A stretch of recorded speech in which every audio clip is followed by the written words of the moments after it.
So yeah, you guys have some sort of idea as to what my Feels Bad Man actually is. We'll talk about it later. I'll go more into detail later about what's happening.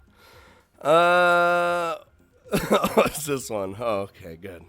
Whew. Oh yeah, we just we didn't even, well, we barely looked for her. We kind of just left. Can I do the, no, wait. Hey, Sable! I still got it.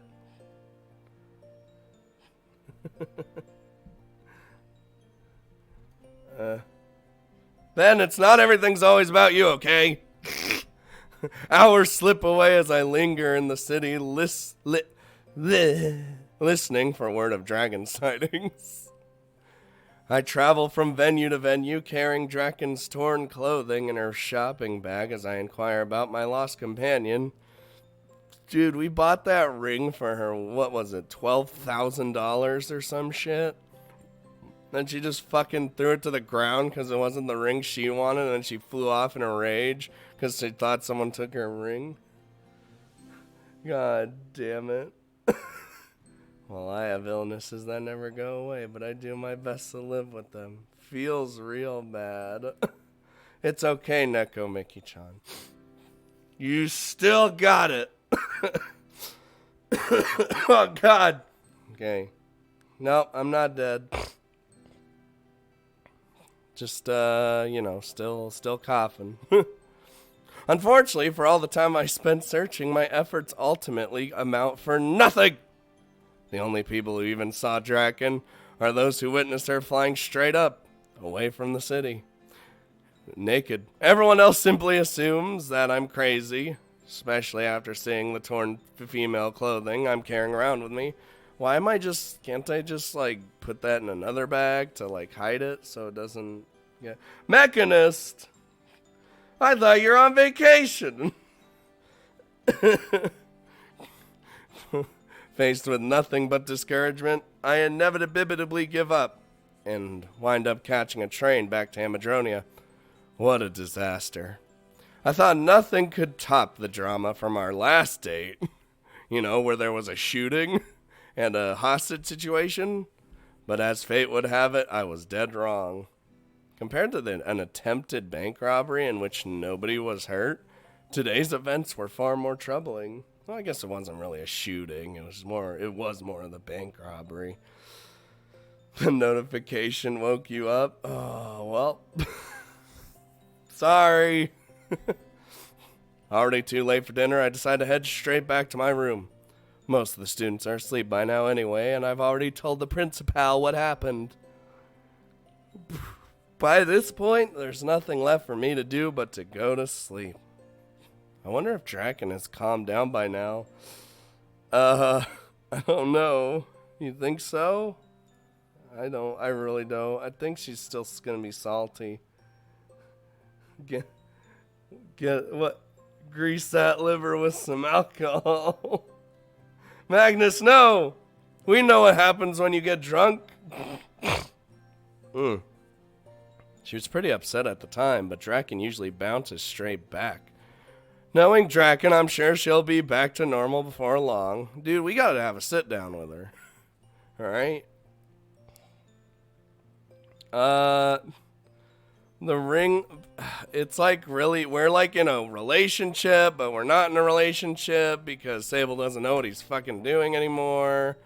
And the ring was pretty much, the principal was like, I'll buy you anything you want. Thank you. Oh, God. You are totally awesome. See, money. 3 months. You're a ruby now. Hooray. But anyway, thank you, C Money. You're a hero. You're a ruby also. But so the principal bought the ring. God damn it. You are totally awesome. Almost as No, good as Ninja Cat. Draken needs head pats. I think she needs a sit down. That's what she needs. Thanks, Ninja Cat.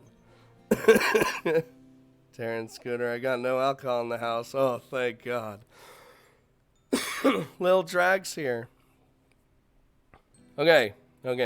So, anyway, the principal bought the ring because he said he would buy us one thing that we wanted, and it was a ring for Draken because Draken wanted the ring.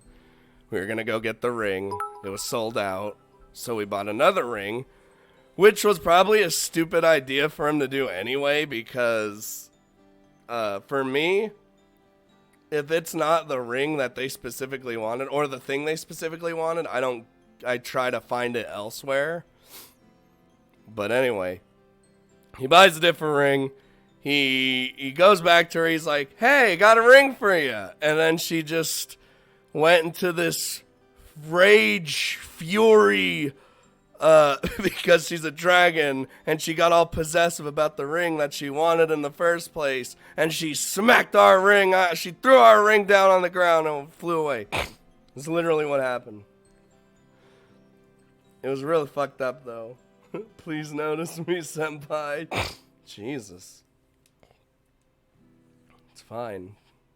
But yeah, she is a dragon, so it's understandable, but at the same time, it's... If that was a normal girl, that'd be so fucked. So fucked.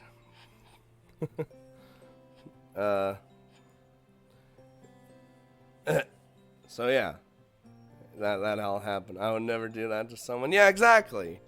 It's just like, even it's the thought that counts. That's always what it's been. It's a thought that counts, but she's a dragon, so I guess that doesn't matter. Okay, can we not do the salt spam? I'm having PTSD over here.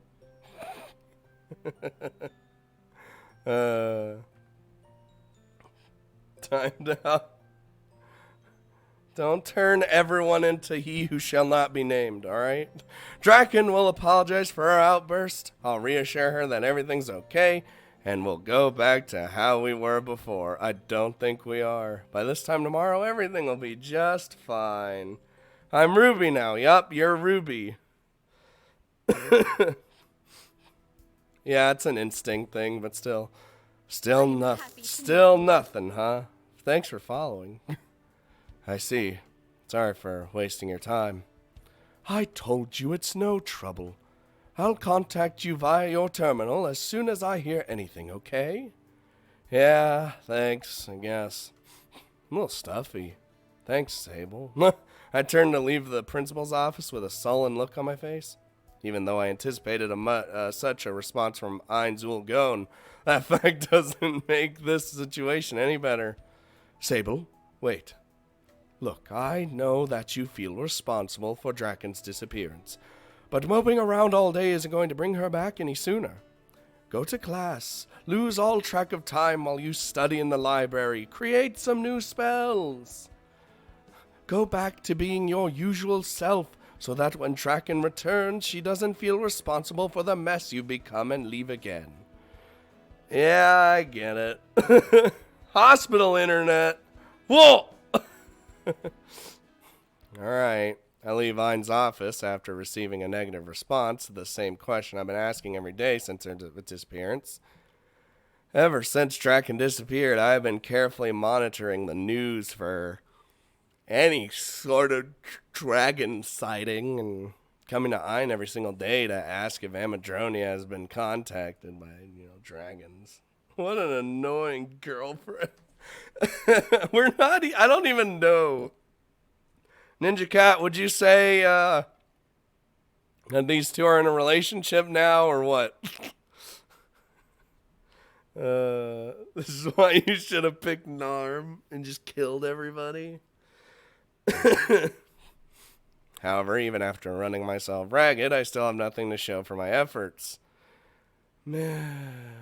I'd say they're kind of dating. Yeah, they're kind of dating, but it's like it's not official. It's like my girlfriend turned into a dragon again and killed people. Oh, working. Yeah, it's okay. He's working. He's not like in the hospital for some reason. Narma's best waifu. God damn it. Maybe I'm right. What I'm doing right now is clearly having no effect. I should be using this time in a more productive manner, just like I would before Draken disappeared. Rocked by guilt over Draken's disappearance, I found it difficult to focus on anything else. Even my own research seems unimportant when I think about how it can't help me now, at a time when I need it most. All I've been doing lately is watching, waiting, and hoping for Draken to return. Alright, enough moping around. If I'm gonna keep hating myself for what happened, I might as well put that feeling to good use. Dragon waifus, good luck. Crusader! Like how Crusader comes in, he'll like do either a face or he'll say or Monka and then we'll never hear from him ever again. He just lurks. He hides in the shadows to fight another day. Crusader, you need to start another crusade. The last one was like a week ago. What is this? Is it weird that the mommy of the community does crusades? Actually, no, it's not weird. That is not weird at all. Now that I think about it. Should go back to sleep or find food to cure my hangover. Find food and then go back to sleep. It's time to get serious about learning from my mistake and to figure out what I can do to resolve this situation as quickly as possible. A mommy should fight for his kids. God damn it! We already know we're going to talk to Greetings, Command. We have you on visual. You know, the science vessel. Let's see now. War tactics against dragonkind? No. The evils of dragonkind? No, not that. How to cook dragon meat? Maybe. No. Who the hell wrote that? I sifted through the yet-to-be digitized books in the library which pertain to dragons. Surprisingly, there are quite a few books about dragons to be found. Except they're all about killing them. That's the problem.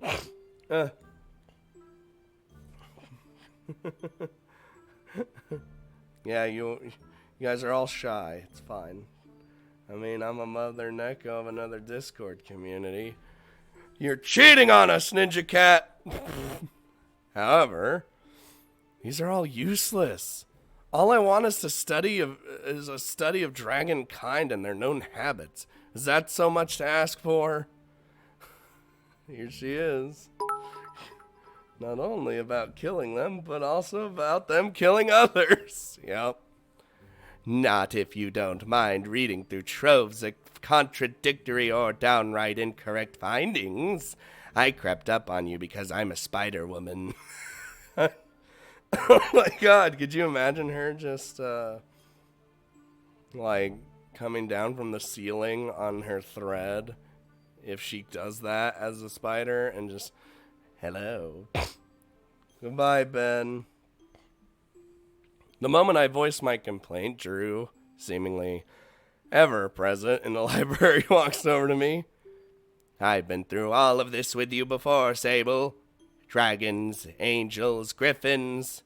Any creature which attains legendary status is bound to invite in misinformation.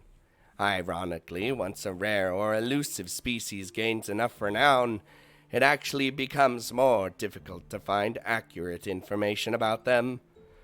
Yeah, I'm beginning to realize that. So no, that happened to me 2 days ago. Wait, oh, the spider come down? Yeah, I've had that happen before too. I'm just sitting there, and then just this little spider just comes straight down on the web, and it's like, hey,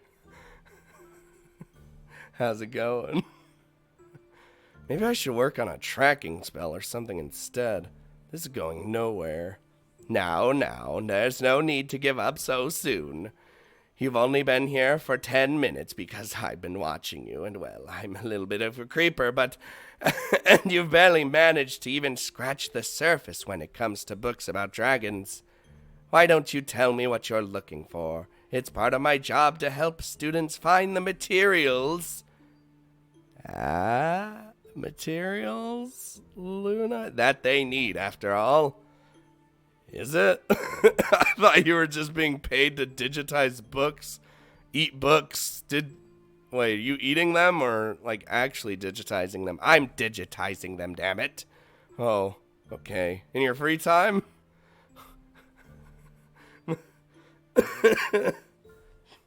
I hate bugs. Trying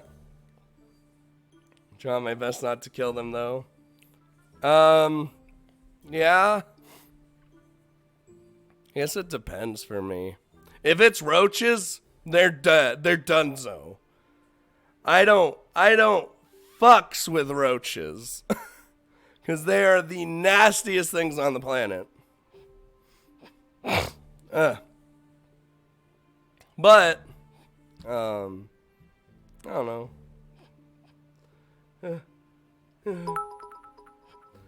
I gotta go to stupid work. Have fun, Real Steel.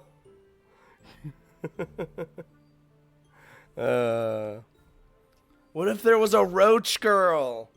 Also, I don't fucks with scorpions. Fuck scorpions. Unlike roaches, I'm actually afraid of scorpions. With their fucking... They're like a fucking lobster fused with a spider and Satan. And I hate it. There was a time when that was the case. When the previous librarian quit to focus on her studies, I was offered her job. Since the two jobs overlapped a fair bit anyway, I took the extra pay without hesitation, teehee. Scorpion shot. There it is. That was the first thing. I'm pretty sure that was the first thing I've ever seen from your arts. I've had a fist-sized hunting spider run across my floor. What is spiders running across your floor, Magnus? This feels forever. Listen, it's only been like 2 weeks. I remember Monster Girl Quest where you told the story of how you came to hate scorpions. Yep. The scorpions attacked me. And I'm afraid of them ever since. Huh? Is that so? In that case, I'll happily take you up on your offer. Come on, sit next to me, Drew. Do you sit? Do spider girls sit? Or do they have to kind of just sit on their legs? I mean, I guess it depends on the spider girl, really. I assume her legs are just coming out right here instead of actually having because she's not connected to a spider body. She is the body. Whereas, that's Monster Musume, the female part is kind of bam, connected to the spider part. So all she has to really do is then, do the spider squat. First thing I drew, yep.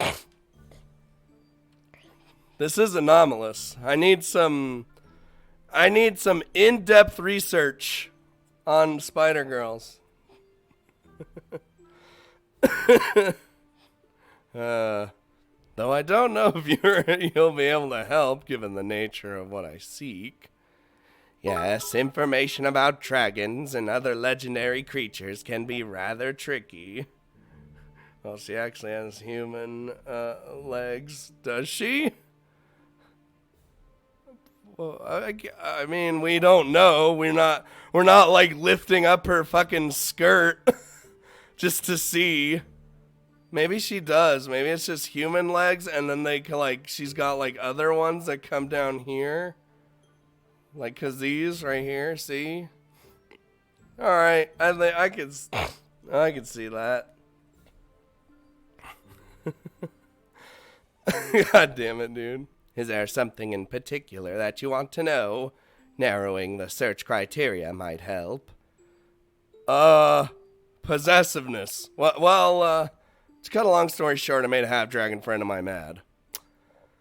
I thought I was doing a good thing at the time, but it seems like my attempt only pissed her off. You mean how you were trying to find her friends?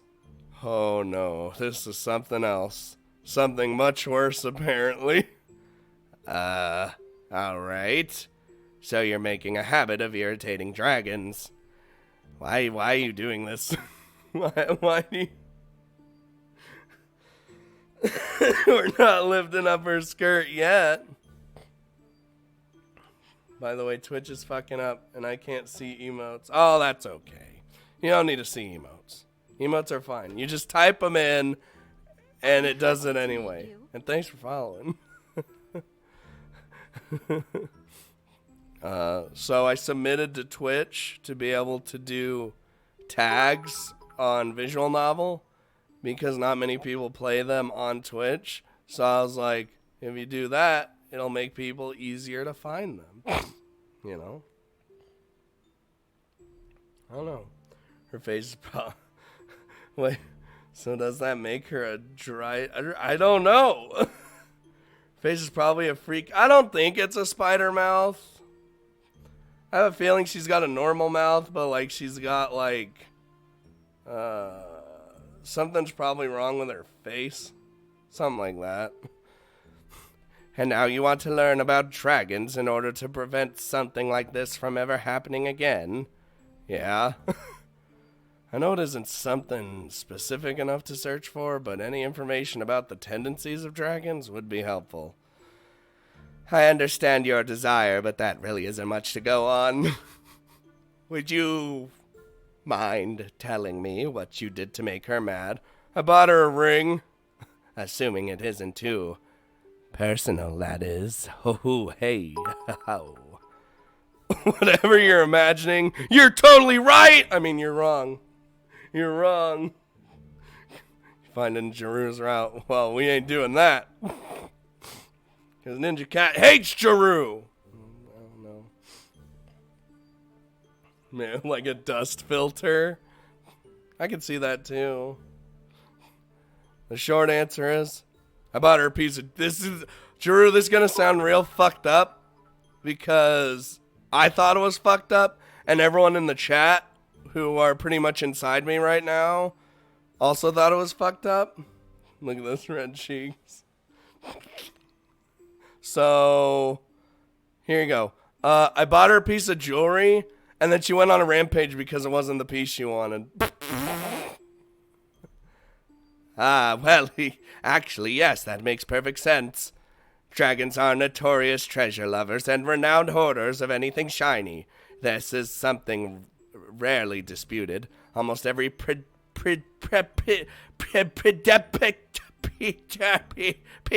every depiction of dragons I've ever seen, even in books dating back hundreds of years, had confirmed this. They love gold above all else, and they're extremely possessive when it comes to things they hold dear. Yep, found that out the hard way. We're inside Scott. Yep. Just like, okay, so here's how it works. I am inside Sable right now. Me and Lil Drag are both inside Sable right now. We're his conscience. But inside us is you guys. Much like how I am inside Rinka when I play Fatal 12. Except that's a whole different layer of story that it'll never be explained. So that's how it is. Just the more you know. It is Inception Mark 72. You're all inside me. As 10 people left. Sweet. Found that out the hard way. So it would seem. You should be thankful to have survived such an encounter. For Ninja Cat fucked up again. What? She didn't even make a decision. I said when she'll fuck up and when she won't. Dragons are typically logical, analytical creatures, but when they start to become obsessed with something, they lose all sense of, shall you say, rationality? If you denied that half-dragon something she wanted, then it is a miracle that you're still alive to tell the tale. But she's like my friend. It's really that big of a deal? I repeat, it is a miracle that you're still alive to tell the tale. There are many stories of dragons becoming enraged and raising entire forests or settlements. A dragon's obsession is not something to be underestimated, Sable. Or at least that's how the stories go. Wow. I thought Dragon went overboard last at the time, but sounds like she was actually doing her best to control herself. Oh yeah, we're just gonna make it seem like it's okay, huh? We're inside of God. Does that mean we're all gods? No, you're just parasites. Feeding off the godly being.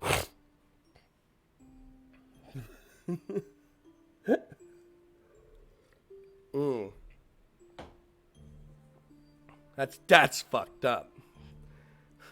Damn it. I mean, it wasn't even Sable who denied Draken the ring. It was the person who bought it. Yeah. You're in the... Wait. What the fuck was that? You know you're in the Borderlands series? Oh, God. Raptor Hitler, Jesus. Thank you. Oh, God. Oh, you are totally awesome. Almost as good as pudding. Casey, 3 months in a row, you're a Ruby. I hate you, P.S. Dibs. Damn it. I need to blow my nose here. You guys want to hear something real gross? You ready? Wait, hold on. It's not really even going to be gross. I'm happy to meet you. Hold on. Thanks for following.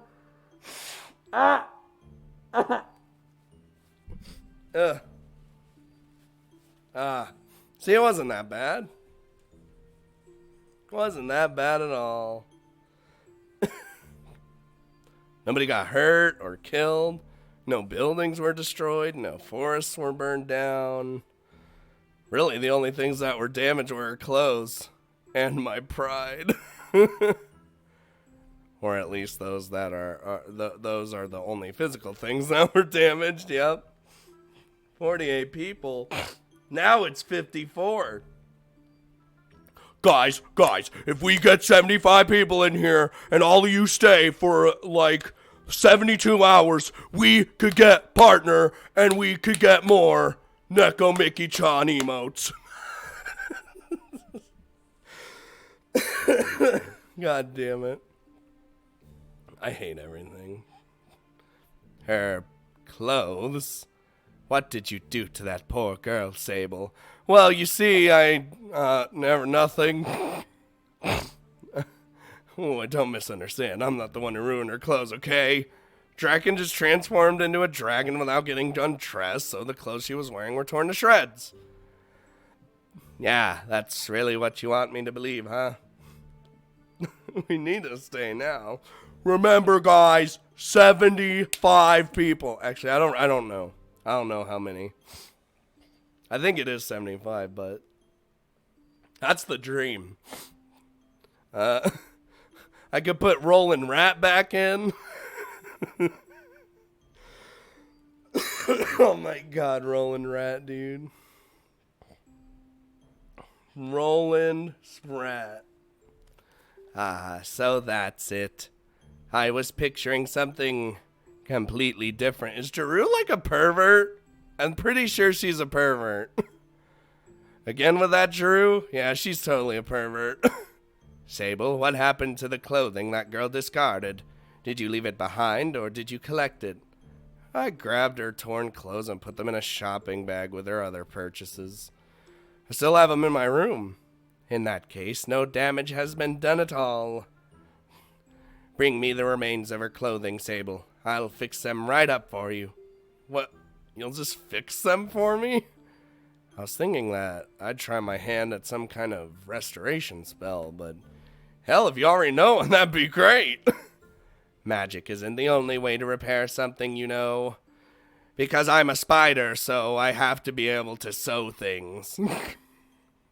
Bring the pieces to me, Sable, and I'll show you how my kind fixes clothing. Monka TOS.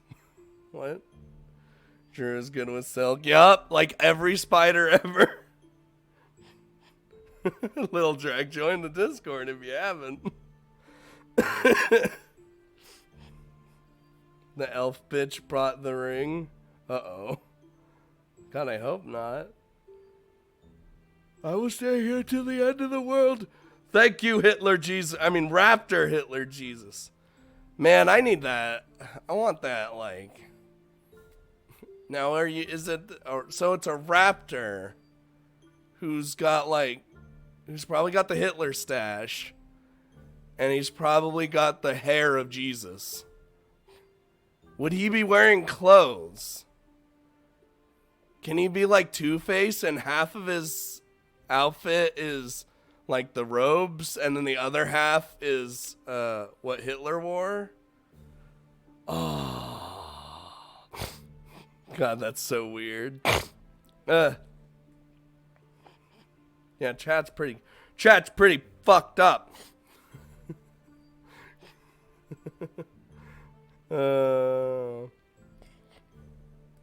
Alright. Happy to accept Jeru's offer, I returned to the library with the shreds of Draken's torn clothing carried in the same bag they were on that fateful day. Jeru then takes the individual pieces of fabric, lines them up in such a way that they look whole once more, and then gets straight to work.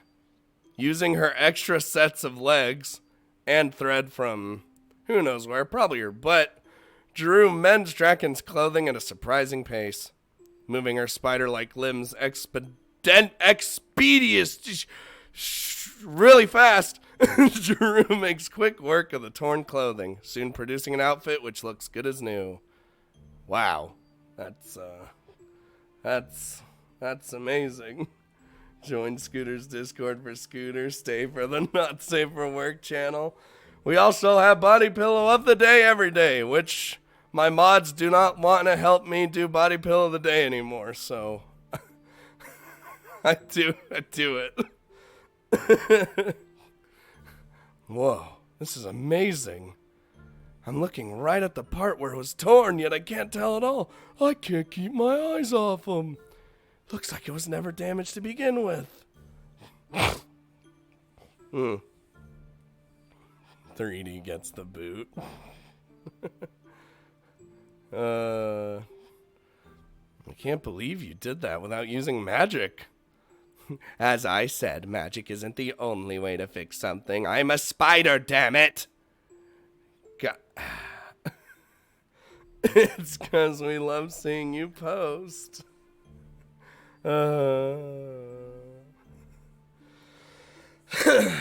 Maybe you rely on magic a little too much, especially considering that most of your race can't even use magic to begin with. Huh, you aren't the first person to tell me that.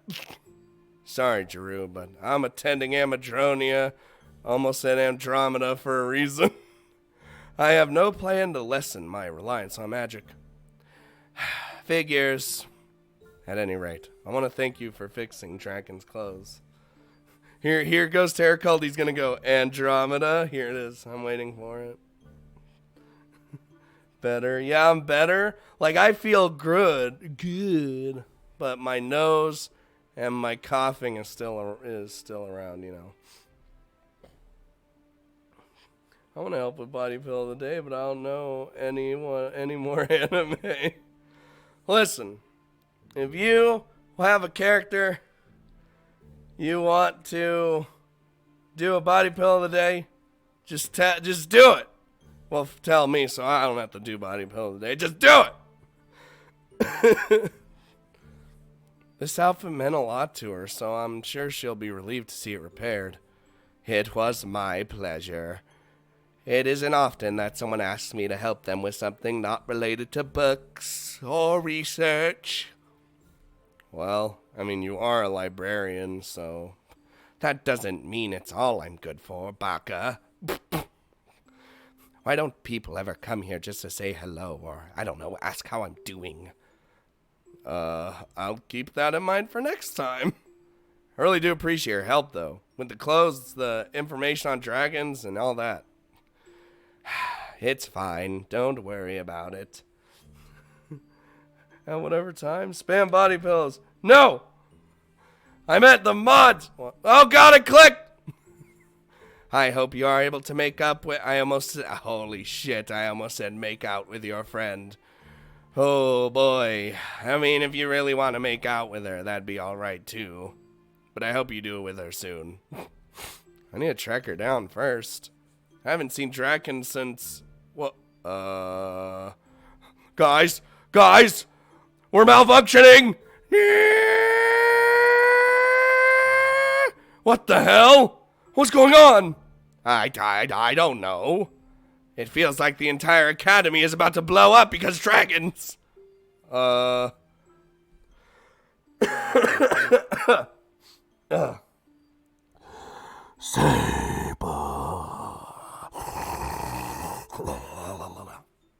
Well, huh? Did you just Sable? Uh-huh. I run out of the library and into the hallway, followed close behind by Giroux. Following the sound of the booming voice, I find my way to the nearest window, at which point I glance outside and try to locate the source of the sound. The moment I do... I need water for this. I'm about to die.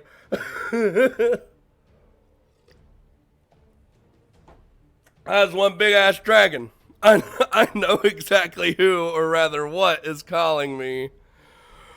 I seek the human male known only as Sable. Mommy Crusader! When Crusaders had enough! Dragon's mom, yup. Bring him to me, or I shall extract him by force. Holy shit. My body freezes the moment I lay my eyes on the one calling for me. A dragon, many times bigger than Draken, is perched atop our academy. Razor-sharp claws dig into the exterior of the academy's building, tearing through stone as though it were paper. Crusader, why? Its anonymous glare pierces the hearts of all who look at the beast's eyes, conveying a dire warning through eye contact alone. If we try anything foolish, we will perish. Well, that dragon wants me. Why? Well, why would it call for...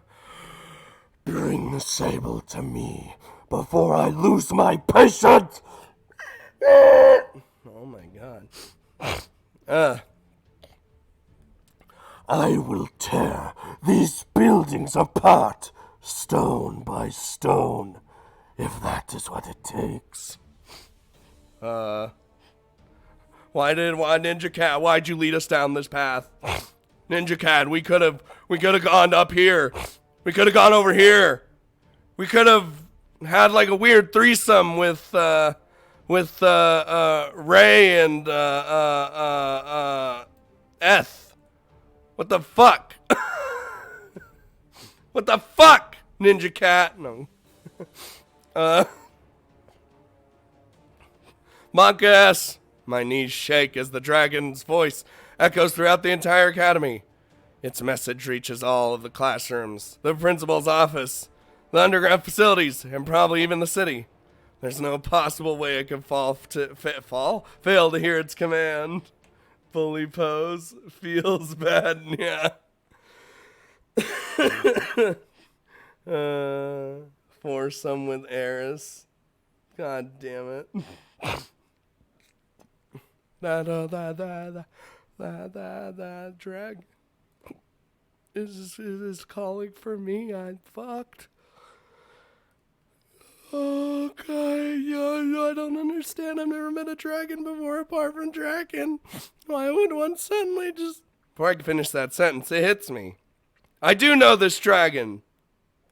We've never met, spoken, or even interacted with each other in any way, but we most assuredly do know of one another. Our mutual acquaintances have made sure of that. Says, hey, Sable, what are you going to do? That dragon is threatening to destroy the academy if you don't go out there. But if you do what it says, there's no telling what will happen to you. Norm! Clenching my fists by my sides, I look out the window one last time before turning away. No matter how frightened I am, I realize that I have no choice. If I don't go out there, we'll all be killed. I'm gonna go out there. Are you sure about that? Are you sure about that? Fucking John Cena comes in. Norm just shows up. He's got fucking those, what are they called? Those, like, vehicles that have the missiles on them. And he starts launching them, just going, die, you dragon scum! He just starts killing her.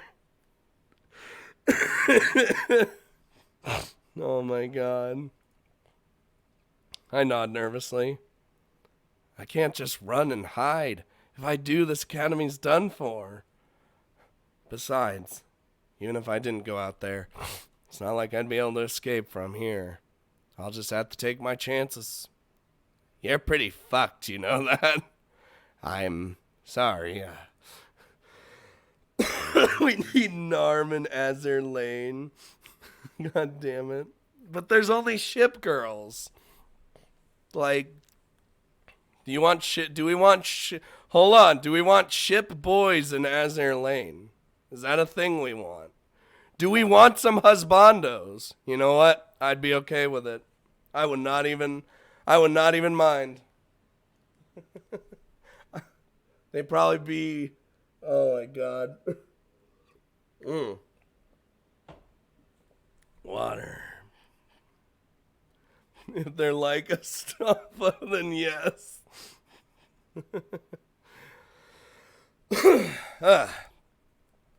As your senior, I should be saying something reassuring right now, but I know I should, but from head to toe, Jiru is shaking.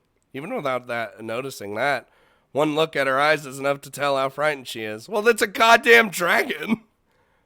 For far more so than me, the one being targeted, Jiru's absolutely terrified. Is the reason why I'm so calm, comparatively at least, because I've seen a real dragon before? Nah, maybe it's the fact that I know who I'm dealing with. I step forward, placing my hand on Jiru's shoulder. Don't worry, Jiru. Everything's going to be okay.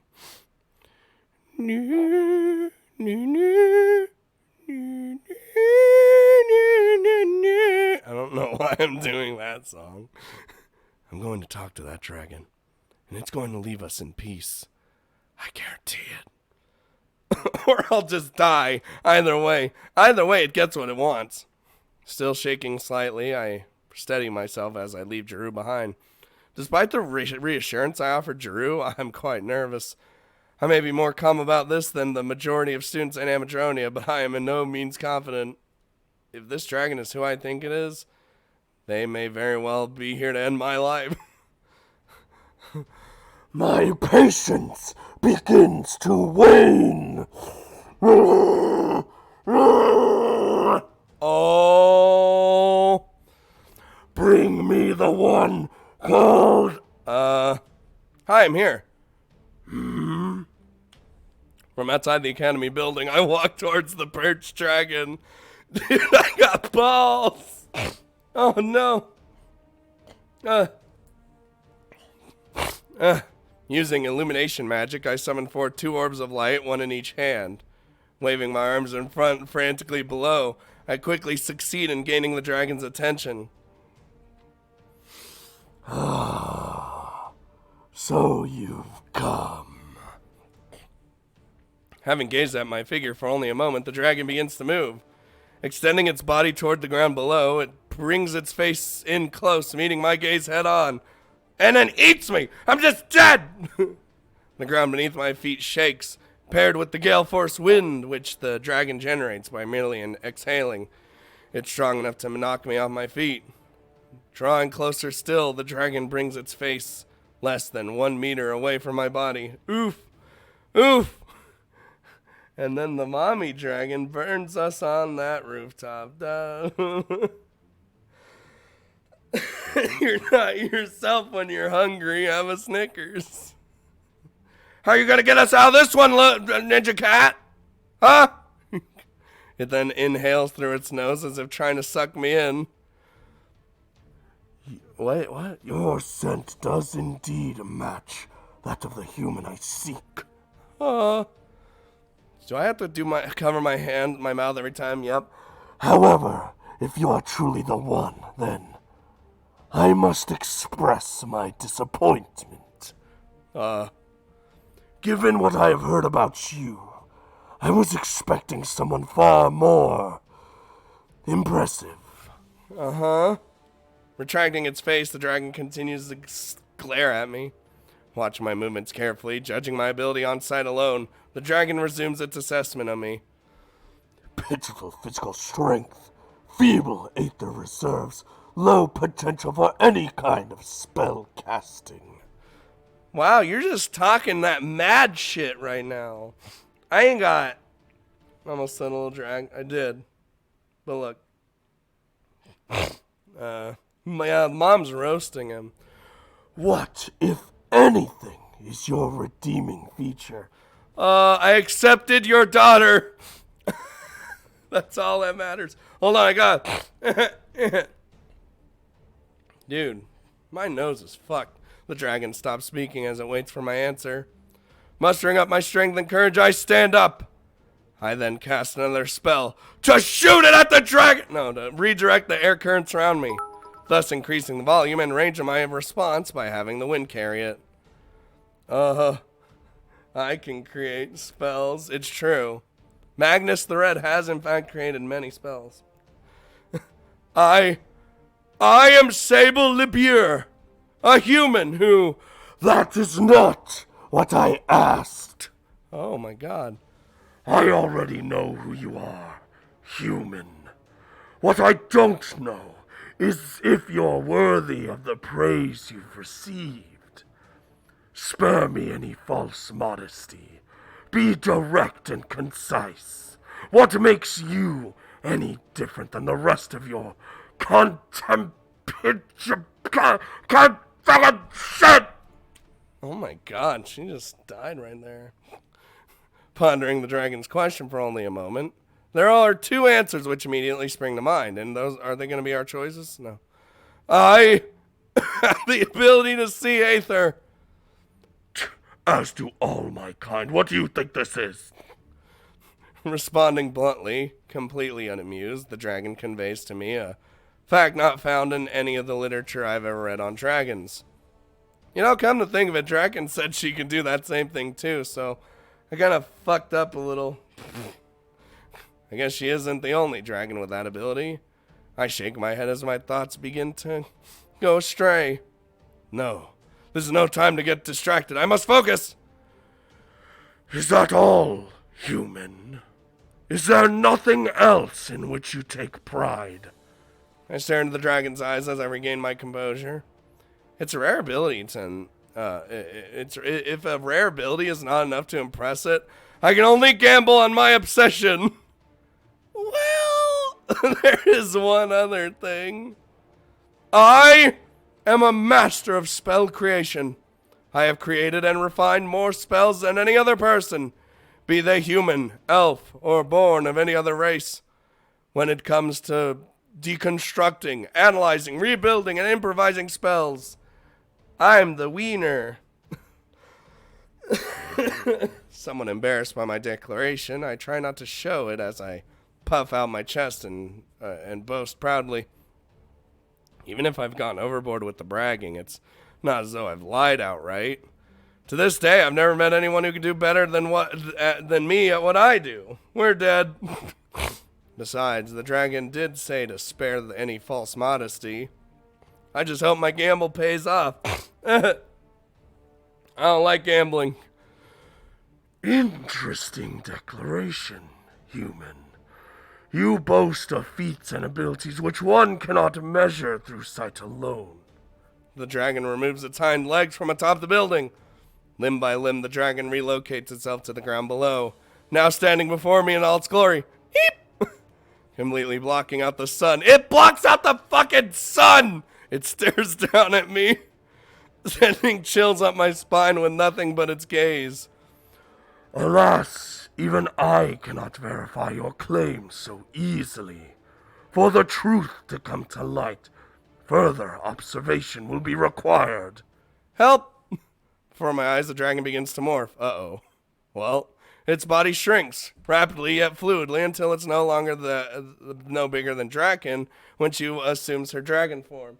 Oh god, dragon mommy, here we go. I need water first.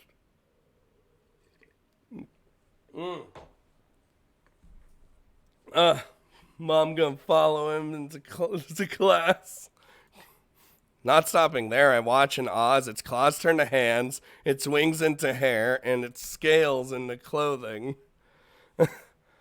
Fast, efficient, and without any cause for embarrassment. Dude, if she's naked, I'm gonna be so salty. An astounding transformation, similar to Draken's, yet refined to perfection. At the end of this brief, shocking display, what remains before my eyes is a young woman clad in black, the human form of a pure-blooded dragon. Oh, my God. Nidhogg. Jesus. Whew. I did say clothes, though. It's fine. Don't worry about it. Oh, hot. God damn it.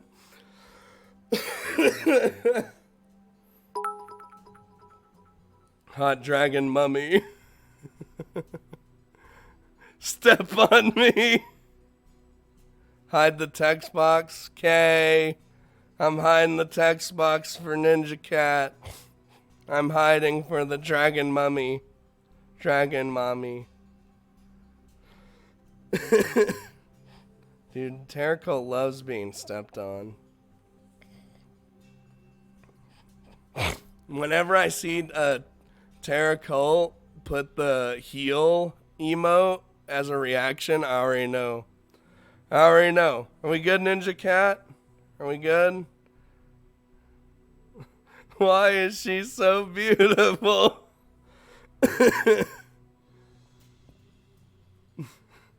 Yup. I'm getting a little rusty. There was a time when this transformation took no more than a second.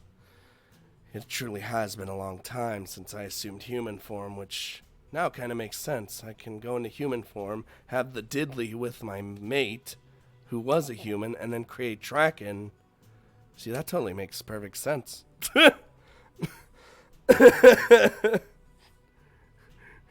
Gives off the same weird feeling Bowsette gives. Oh no. The young woman quickly glances over her own body as though confirming the state of her transformation. A moment later, her eyes are once again fixed on mine. Greetings, human by the name of Sable. You may call me Nidhogg. Oh, Nidhogg? The giant, wait a minute. You're the Nidhogg? Do not lose your composure. I have no desire to answer inane or rhetorical questions. I am here to judge you. Judge me? What did I just say? My body shudders involuntarily as Nidhogg's gaze narrows. With piercing eyes completely unlike Draken's, she sends a chill up my spine with a single glance. Eep! Help. Even in human form, this being is not one to be trifled with. Loathsome though it may be, it is my duty nevertheless to discern your intentions towards my kin and to evaluate your suitability. I assume that you already understand why this duty is mine and mine alone. Only understanding half of what Nidhogg is saying, I am not in agreement. You've taken it upon yourself to judge me because I'm your daughter's boyfriend. Hey, he admits it! There it is! Look at his face. Unimpressed. Close enough. I let out a sigh of relief as I finally confirmed my suspicion. The mighty dragon standing before me, the legendary Nidhogg, is not visiting Amadronia out of self-interest or the desire to kill. She is here as Draken's mom. While I don't expect you to know this, terms such as boyfriend and girlfriend hold no meaning to my kind. You are the object of my daughter's desire. Any designation beyond that is the product of your own imagination. Finally given a hint pertaining to the intent of the dragon before me, I ask an obvious question. I get that you're here to judge me, but what happens if you find me unworthy? I shall encase your body in amber and add you to my collection. Oh, you'd be a nice part of my collection. I don't have the stomach to ask Nidhogg to elaborate. And if I'm worthy, then I will give my daughter my blessing to do with you as she pleases. Whether she chooses to take you as her mate, devour you, or to start a collection of her own, I will not interfere. Actually, knowing that girl, she might even go so far as to perform a bonding ritual. Despite my curiosity, I once again keep my thoughts to myself and refrain from requesting further explanation. I'm so fucking dead. Of course, that is only if you manage to gain my approval. I'll warn you now, human. I am not easily impressed. Yeah, I could tell. Touting spell creation as your defining talent may be an adequate delayed tactic, but it will not serve you well when it comes time for me to judge you. I have filled countless grimoires with spells of my own, all of which are incomparable to those cast by humans. The trial which awaits you is one you will not pass so easily. Grimoire! We're gonna make the Sable's Grimoire! Close it out! Amber keeps things frozen. Yeah. You're dead. We're dead, boys and girls. And cats. Well, as Nidhogg and I enter the academy, a path is immediately cleared before us. All the students and teachers who naturally come out to gawk at the dragon perched atop the academy hastily return to class the moment they see us. Not because they're supposed to be in the middle of lessons, of course, or even because the unbelievable sight has now disappeared. Rather, their motivation for hiding away in their classrooms is one nobody at Amadronia should have any trouble understanding. Put simply, what drives them is fear. They all come out of hiding to gaze upon my true form, yet they run in terror when I appear before them like this. How ridiculous. Nidhogg snorts in derision as students and teachers alike continue to flee the moment they lay eyes on her. While it is an unfamiliar sight to me, I can't say that I'm surprised. Considering how many students fear Draken, it's no wonder that Nidhogg's presence has resulted in a situation like this. Well, we won't be dead. We'll be frozen. Nose. Don't fail me now, Nose. I can't really blame them. Seeing a dragon perched in the distance is completely different to being approached by one. What do you mean in the distance? She was on top of the fucking shit! You mean they fear my proximity rather than my form? Yeah, pretty much. Even if you alter your appearance, that doesn't change who or what you really are. I see your point. Not that it matters. It isn't as though I have any business with those cowards. If they cannot even stand before me, then their existence is inconsequential. Oof. He just oofed!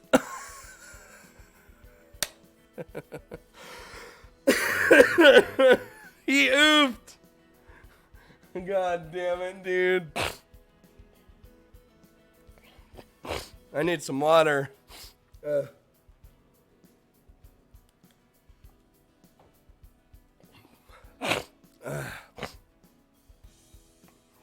The oof. Still not saying it. Nidhogg really is a harsh judge. Which, now that I think about it, does not bode well for me. Come to think of it, I suppose I ought to pay him a visit while I'm here. Sable, yes? Escort me to the elf. Okay, wait, the elf? Happy to meet Do you mean Einzel Go, the principal? Thanks for following. Correct. Do you know where he resides? Yeah, sure. Dragons and elves and shit. I can't guarantee he'll be in his office, but I'll take you. He's just like fucking hiding or something. No, he's already there. He knows. Without passing by a single student or teacher, Nidhogg and I make our way to the principal's office. We walk in silence without a single word of conversation being uttered from either party. Unlike Traken, who's proven time and time again to be a friendly chatterbox, her mom seems to possess no desire whatsoever to interact with others. Okay, this is it. If you want to visit the principal, he's usually right through here. Excellent. Let us pay the elf a visit. Us? You don't really want me listening in on your conversation with him, do you? Yes, I do. There are questions I plan to ask the elf, some of which he may not be able to answer. When that happens, I'll have you fill in the blanks. Okay, I could do that, I guess. Ripperoni. That being said, if the principal can't answer you, I probably won't be able to either. Considering the nature of the questions I'll be asking, I wouldn't be so sure about that. Uh-huh. Without further ado, Nidhogg pushes open the door to the principal's office. The moment she does, Ein jumps in fright, then quickly stands up and hurries over to greet us. Empress Nidhogg, welcome. I've been eagerly awaiting your arrival since I heard your magnificent voice from outside. Please, come in, make yourself at home. Ein stutters as he speaks. I can clearly see his hands shaking, and there are several beads of sweat running down his face. Completely lacking his usual composure, Ein displays obvious signs of fear in front of his natural predator. As spineless as ever, I see. She did the... Baka. Stupid, etchy, pervert. All that good stuff.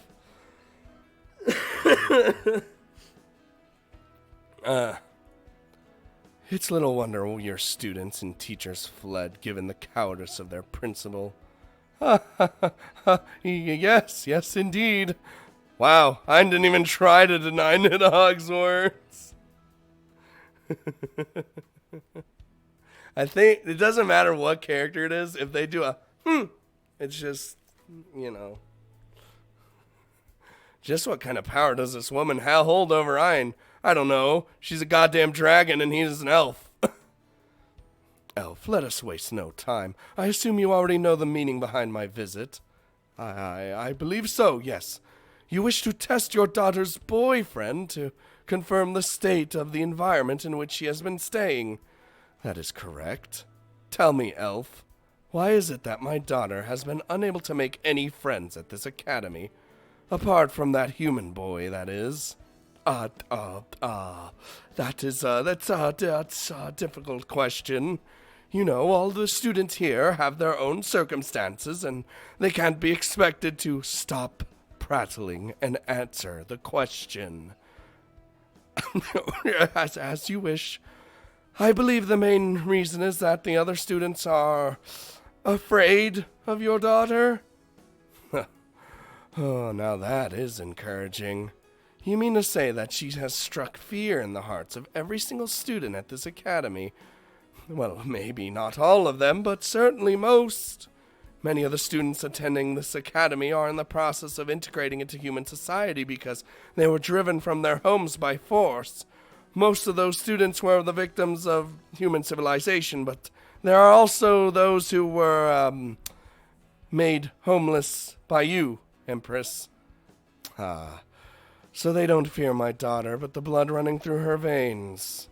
Yes, they do not distinguish between one dragon and another. Just as you treat all elves the same, they view all dragons as threats.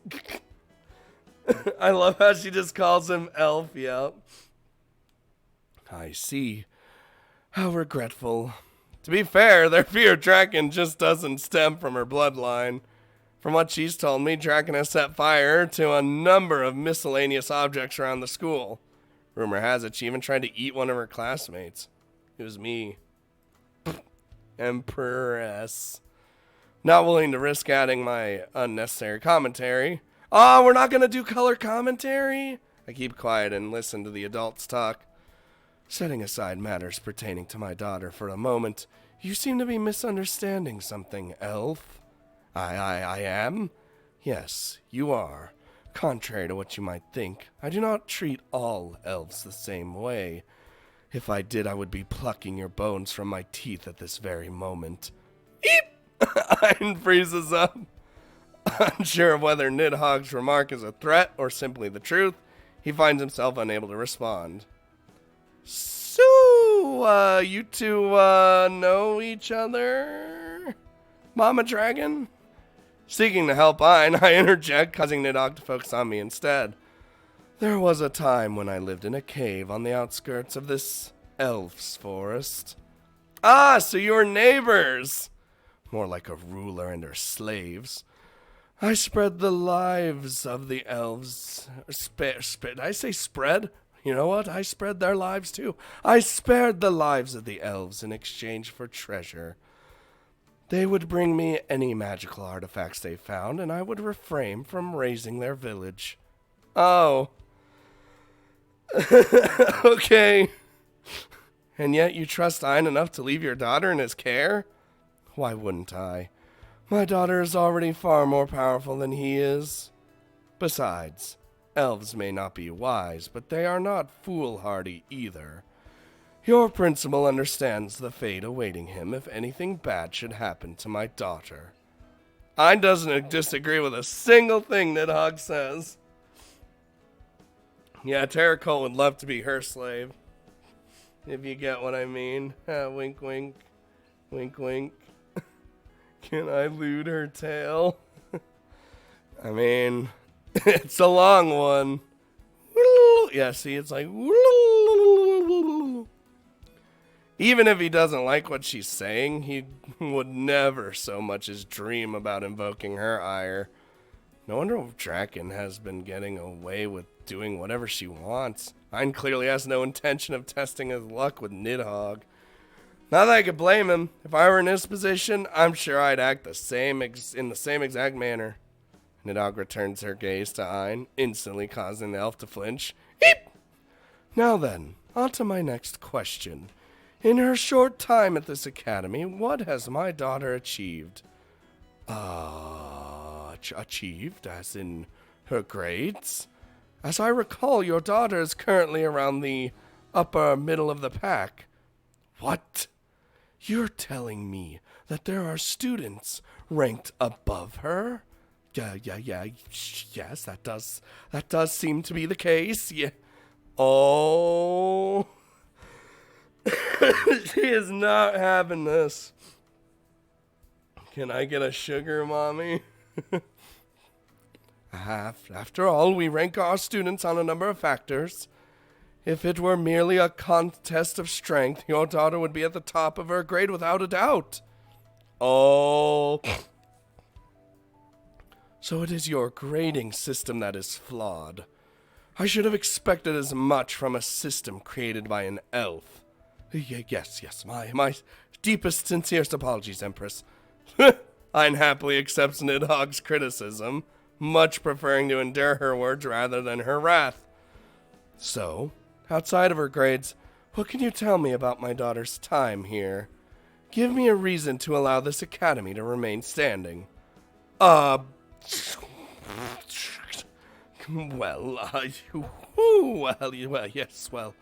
Your daughter is being educated in all kinds of things that she would never have learned without coming here. Such as, oh, yes, the advancements of technology in human society, and how they have led to mankind's dominance over other races. So you are feeding her propaganda. What? No, of course not. We are teaching the students about the dangers of meddling with humans and how to protect themselves. know thy enemy and all that? Yeah, surely you understand the importance of not underestimating others. Are you being purposely daft? I can gauge one's power at a glance. There's no need for estimation. See, this is exactly what I'm talking about. Humans may be weak, but they hide behind their technology and use it to bolster their power. Have you never been taken by surprise when their crude tools turned out to be powerful weapons? Nidhogg looks away for a moment as though recalling her past encounters with the human race. Very well, I shall acknowledge the importance of learning about one's enemy. However, that had better not be the limit of what you can tell me about my daughter's time here. No, of course not. We're just getting started, I assure you. Next is, oof. Ein's eyes dart around the room as he looks for inspiration. Suddenly, he winds his eyes as his gaze meets mine. Yes, Sable! Oh, no. Sable here has taught your daughter all kinds of things. Not just about human society, but also about magic.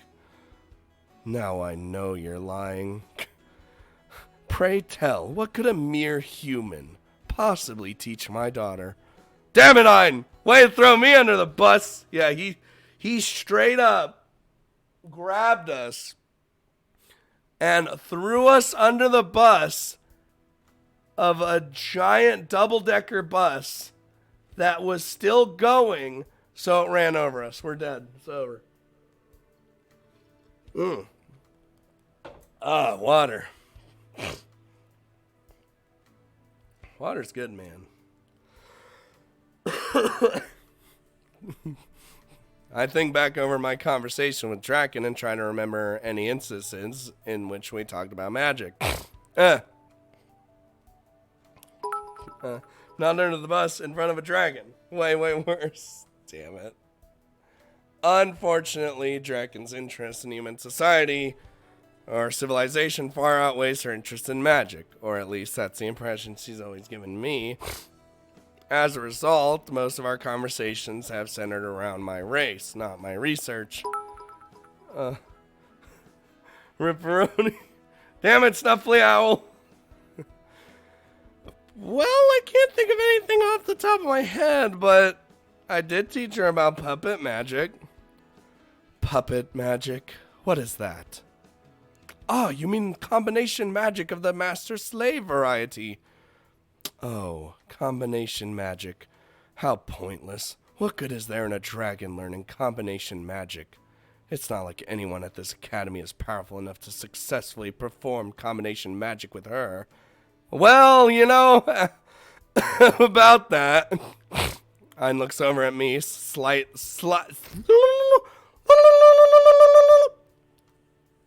silently telling me to point out how Nidhogg is wrong.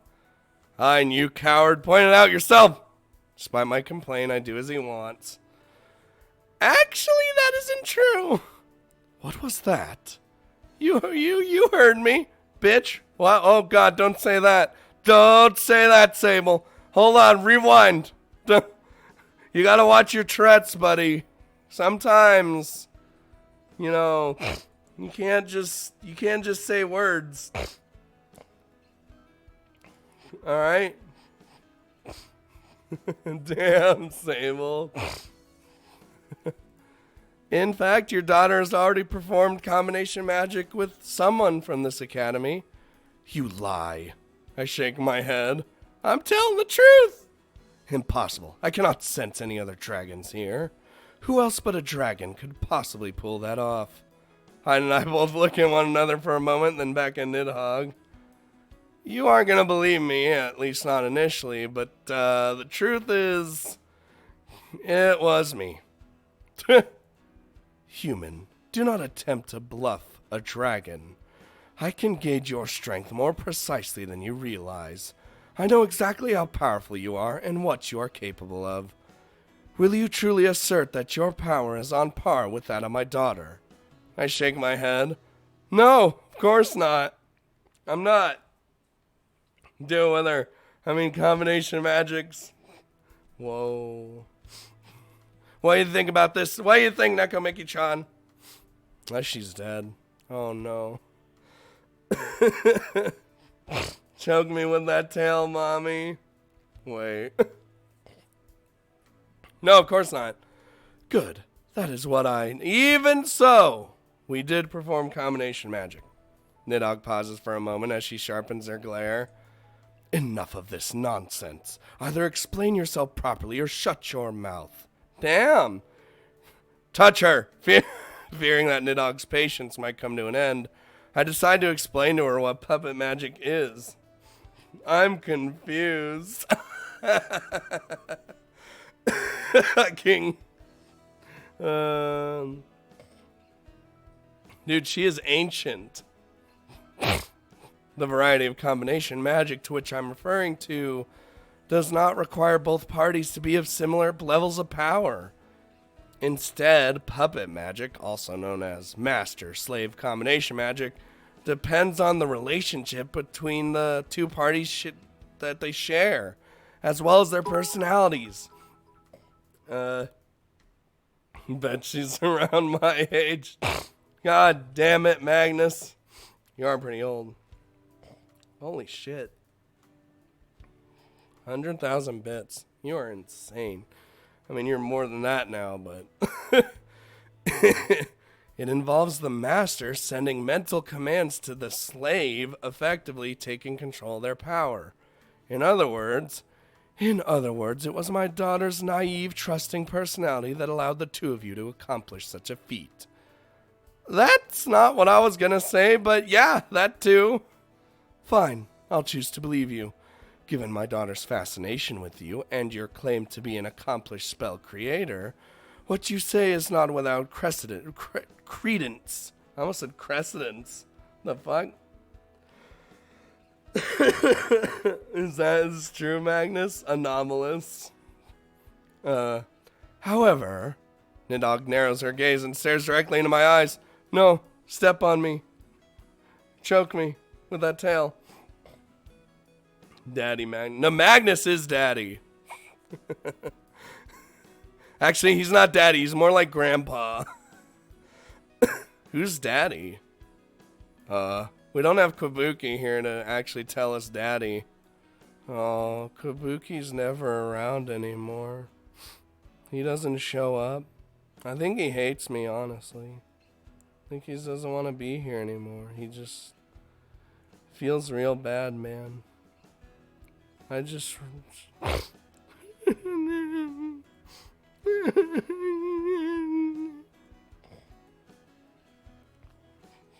Anyway, enough about me being sad.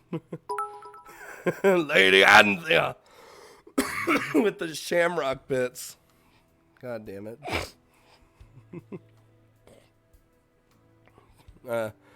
Words will only get you so far. I shall soon see for myself whether your claims have any merit or not. Because he'd probably be daddy. I mean, we are here because of you. I'm daddy? Wait, Magnus is my grandpa? Oh my god. Joseph Ferry! Here you go. Here's the 1,000-bit dunk. Here's a dunk for you. I hate how I have it to 30 FPS, dude. I would try to stream at actual 60 FPS, but fuck that. My brain would die. Not my brain, the computer would explode. You're right. Magnus would be my daddy.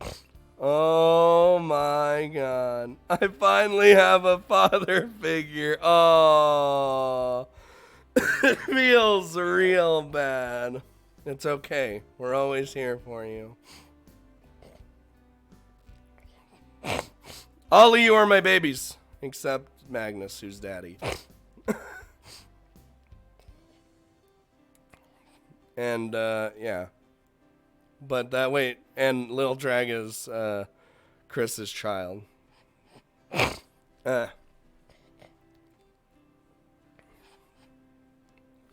All of you came from Maya.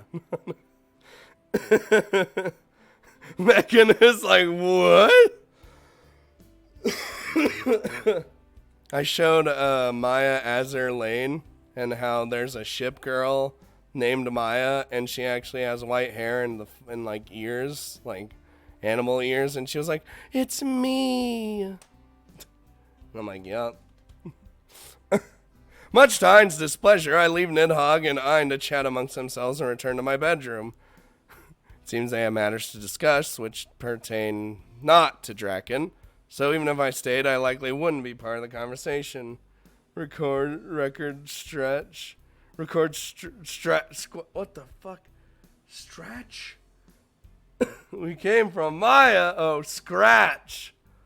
I read stratch. Wait, is that? That's actually what it says.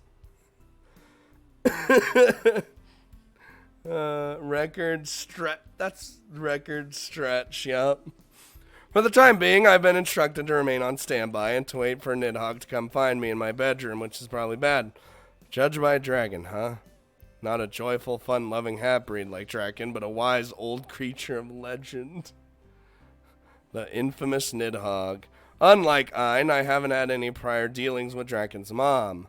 The only Nidhogg I've ever heard of is that of Norse mythology. Yup. A beast which gnaws on the very roots of Yggdrasil, the world tree, and chews on the corpses of heinous criminals. What similarities Draken's mother has to this creature of legend remain to be seen. Nid came here after hearing about Draken's time at Amadronia. I made a typo. You all didn't see anything. That means Draken must have flown back home after vanishing from our date. She became distraught, sought the comfort of her family, and wound up sending her mother to Amadronia on a mission. I lay down on my bed and look up at the bunk above mine. Thoughts of Draken and her mother continue to swirl around inside my head, causing me to realize that I had been too busy or afraid to think about earlier. Nidhogg stated that I am the object of her daughter's desire, and that I will be tested to see if I'm worthy of Draken's affection. I thought I had really screwed things up during our date the other day, but if Draken led her mother to reach such a conclusion, then perhaps Draken thinks more fondly of me than I realized. 'Cause I am the boyfriend. Feels adopted, man. Oh God, what? She just shows up, appears in my room. Oh yeah, I was gonna say, she literally just whoop, materialized. Yes, it does seem that way. Ah! I jump as Nidhogg suddenly appears before me. Without using the door, she seems to manifest out of thin air right before my eyes. How did you read your mind? Appear out of nowhere! And read my mind, yes. You call yourself a master spell creator, yet feats of this level astound you. Oh well, I suppose that is to be expected of a mere human. Remember in Monster Girl Quest when I had to fucking go through that goddamn plant zone and everything had to be censored like a pain in the ass? God damn it, dude.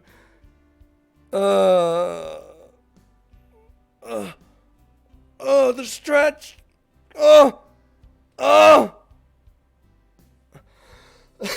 And then I took like a 3-month break from Monster Girl Quest, and people were like, are you not gonna play it anymore? I'm like, no, I need to take a break. The censoring's fucking killing me. And then the Beelzebub in the ship, dude. Fuck that. I was never going to censor that properly.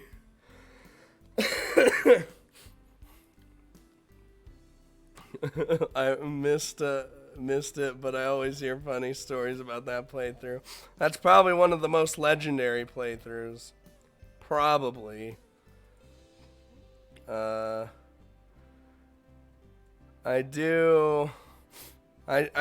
Look, if you can find me a safe place to upload things, easily, without having to do any extra bullshit, I'll do it so that everyone can have it again. So yeah, before you misunderstand any further, allow me to explain to you something about dragons. We do not feel human emotions such as love in the same manner as you. We are possessive creatures who understand little more than obsession and wrath. Okay.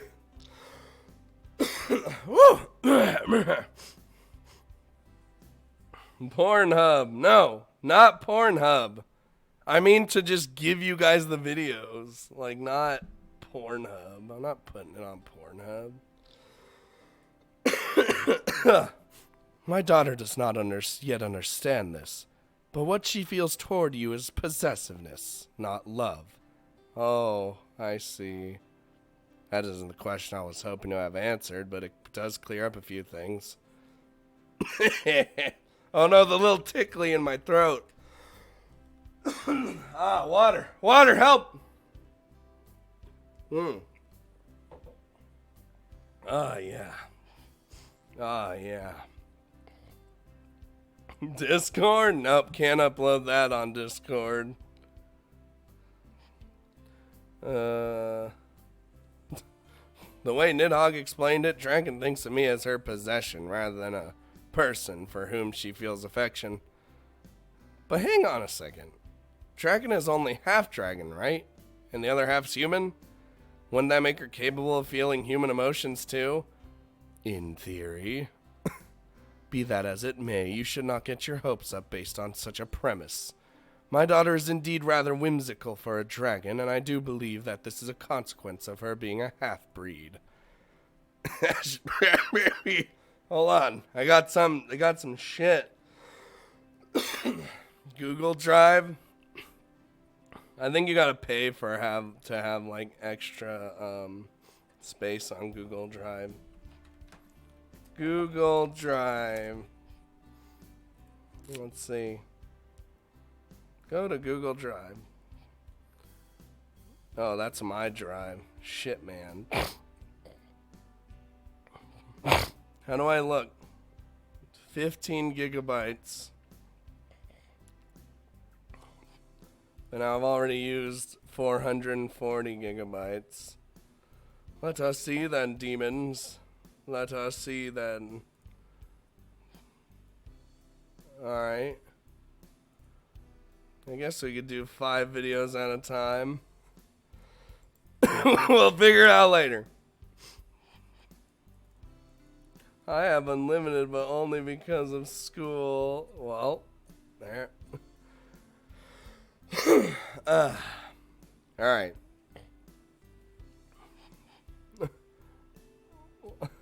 Look. Listen. As she ages, however, she will inevitably yield to the superior blood pumping through her veins and lose any such traits. Wait, you're saying Draken will eventually just lose her human half? That is correct. Unlike other species, half-dragon rarely remain half-breeds. By the time she reaches 1,000 years or so of age, my daughter will become a fully blooded dragon. 1,000 years of age, huh? Is that, it will be a long time after you have perished. Which, now that I think about it, validates your pursuit of her heart. Perhaps you desire to be loved by my daughter. Your desire to be loved by my daughter is not so foolish after all. Thanks? I think you're the one misunderstanding this time, though. It's not as though I was trying to enter that kind of relationship with your daughter. Draken and I just kinda,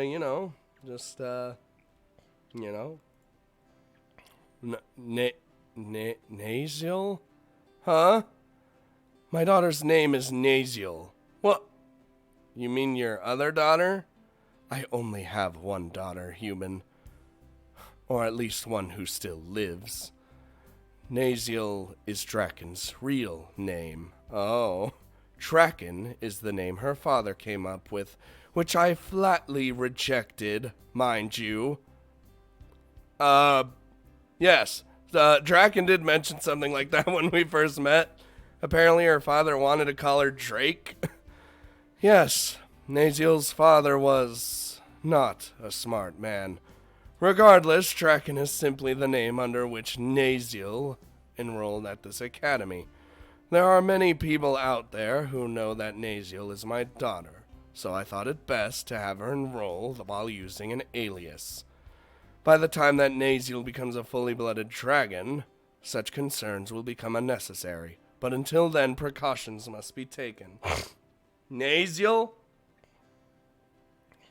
Naziel. She's super soon, but she still fell for a human. I like school. I hate people because I'm shy. I hate people because fuck them. Naziel, like my nose.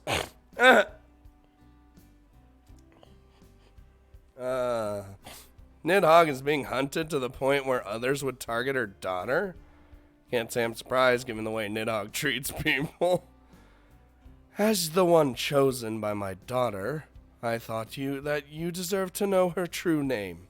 And of course, you also needed to know what it means to be cherished by a dragon.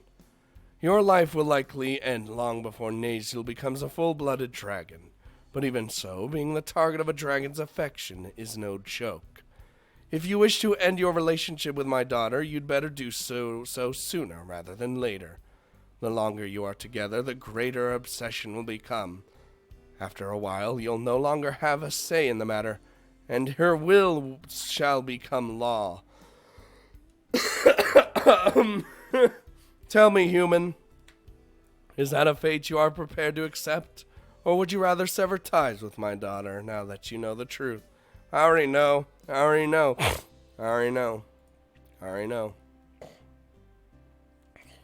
What do you want? Now they might trick you with this question.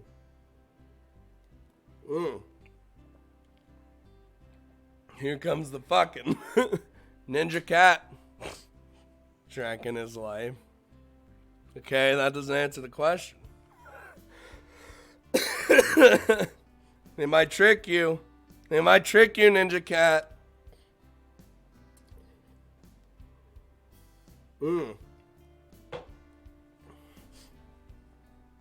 They might trick Ninja Cat, and then her tears will fall again. Yeah. And then she'll cry and we'll put up her tears in a beaker, and then we'll cook them, and then we'll drink them, and it'll be great. Da da da da da da da da da da da da da da.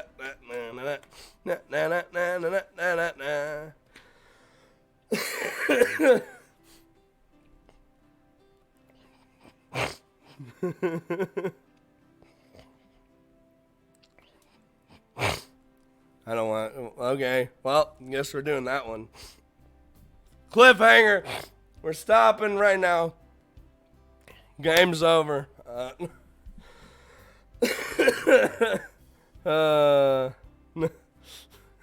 Alright, we'll do what Ninja Cat wants. Whatever happens 1,000 years from now is not my concern. I'm not going to abandon Draken because she's going to change at some point in the future. We aren't talking just about the distant future here.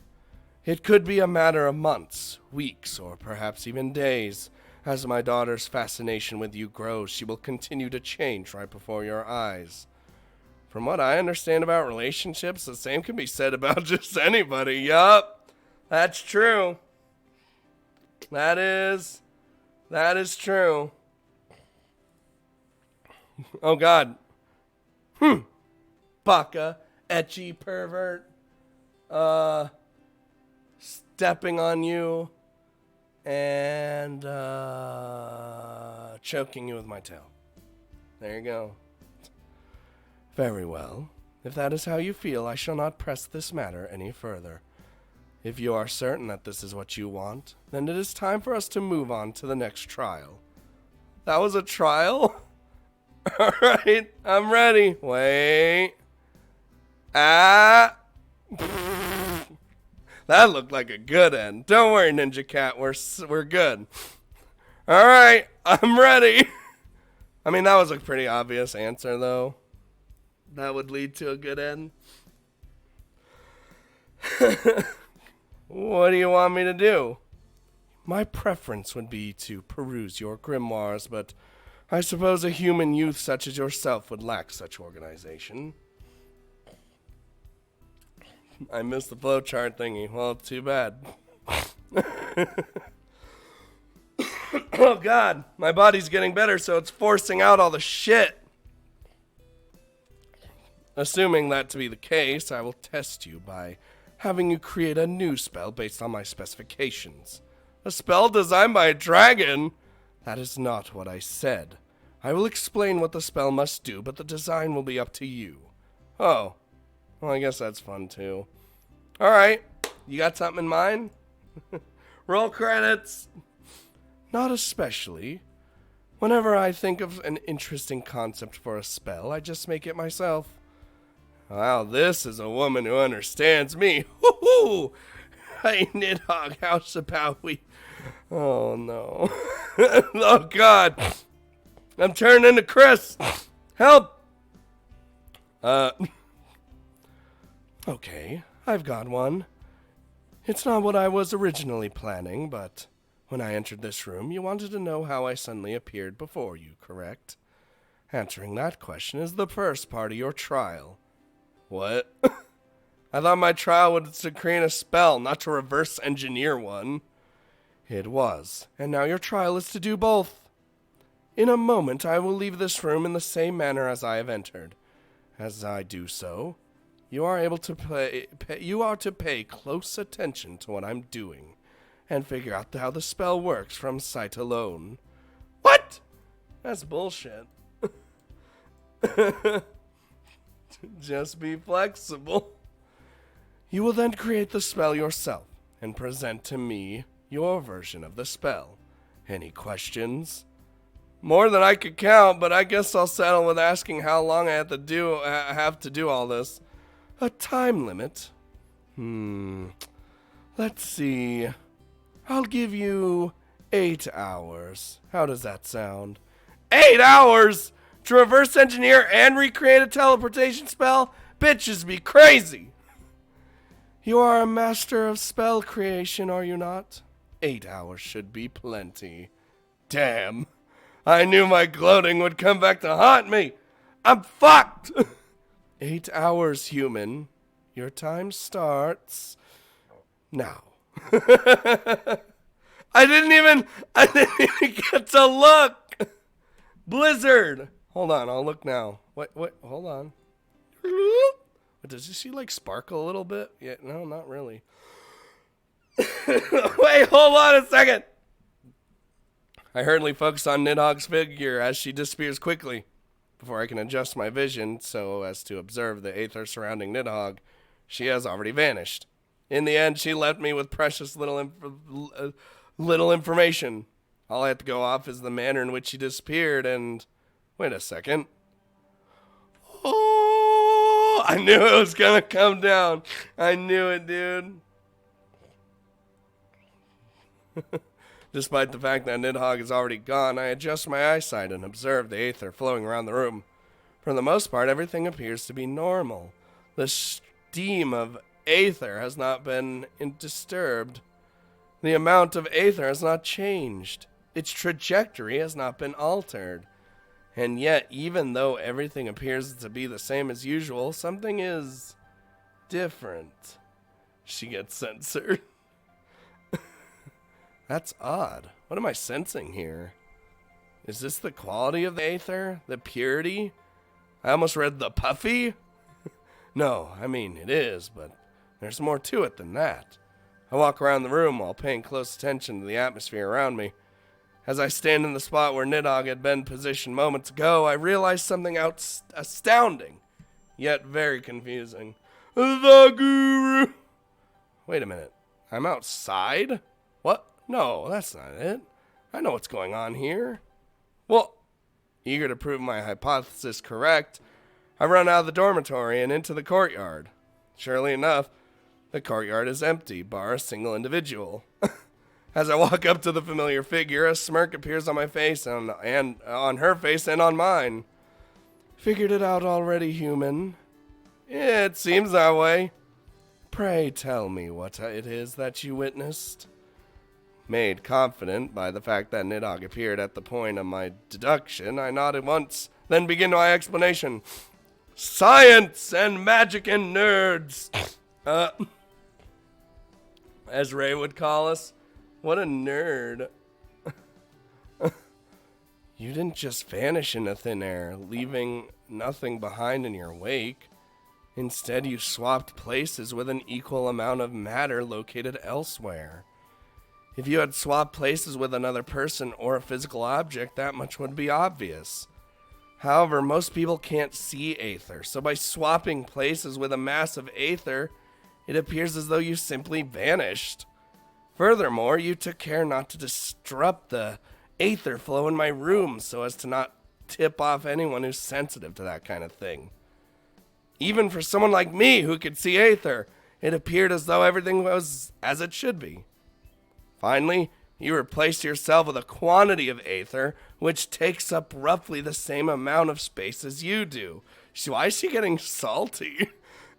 So not only was the flow uninterrupted, it also remained consistent in terms of density and other traits. Baka. Wow. Hold on. Yeah, she's salty.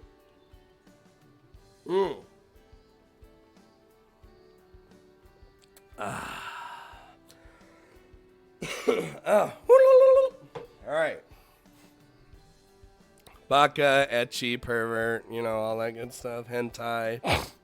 Yeah. So you were able to deduce that much from the brief moment of my disappearance, were you? Perhaps I made this test too easy. Oh, no, not at all. It wasn't easy in the slightest. The moment your departure baffled me. It really did. I was only able to reach the conclusion that I did based on Ray analyzing the room after you left. It's not like I gathered all that in the moment you vanished. Also, I was only able to reach my aforementioned conclusion because I already knew the effects of the spell. If I didn't already know what it did, that's enough. You don't need to explain. Even if I decided that the test was indeed too easy, that would be an error in my judgment and not yours.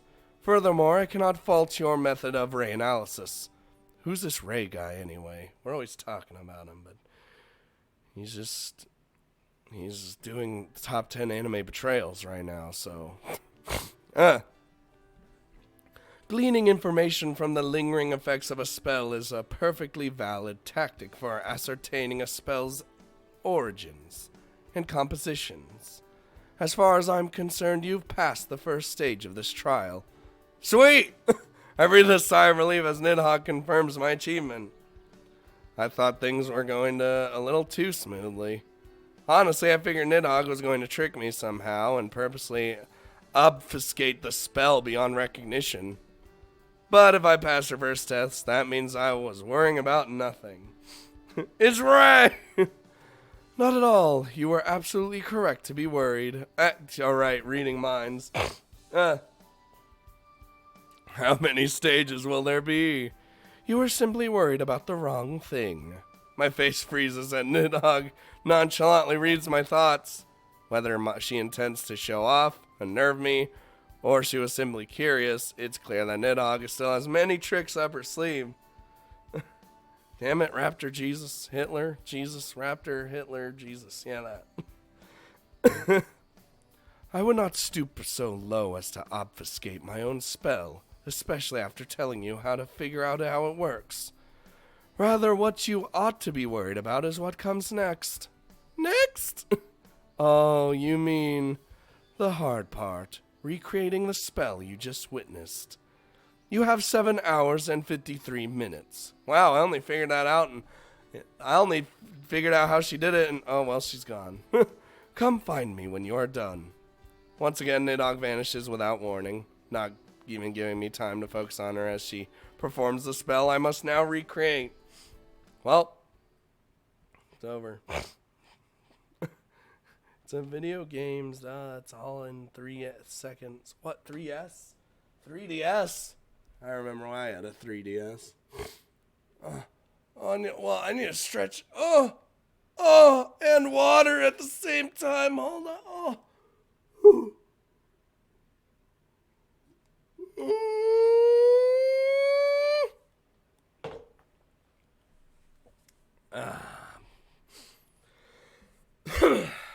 Yes. Excellent. Yeah.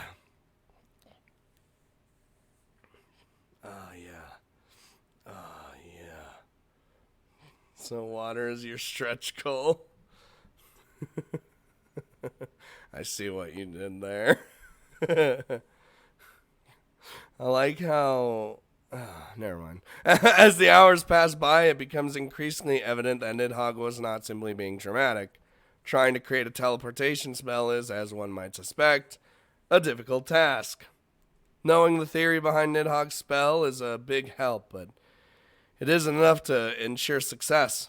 Understanding roughly how a spell works is completely different than piecing it together and making it work.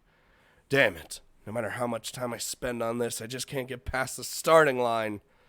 I get that Nidhogg swapped places with a massive Aether, but I have no idea how she actually made it happen. How could she control not only the space around herself, but also around her destination? Because she's a goddamn legendary, powerful dragon. What do you want? What do you want? Come to think of it, wouldn't the substitute thing fix problem? Wait, hold on. Actually, come to think of it, wouldn't the substitute thing fix the problem with teleports killing people and just replacing them? Yes. The fourth dimension. Did she cast two spells at once? Was one half of the spell drawn out rather than being instantaneous? I was only present for one part of the spell, and I didn't examine the spell while it was happening. I only witnessed the after effects. I don't know if the teleportation was immediate or if there was a lag. I experience lag every day. Potatoes.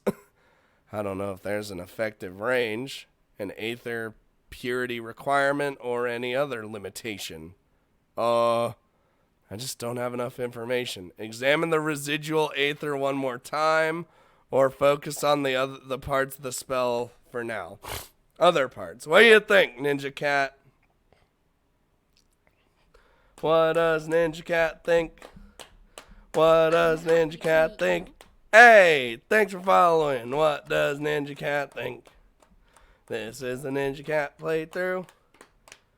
She already got us a sad ending, and it was pretty sad. Made her cry, but it doesn't, it's okay, it's totally fine. She's totally not paying attention. She's probably doing other things. But you know what, that's totally fine.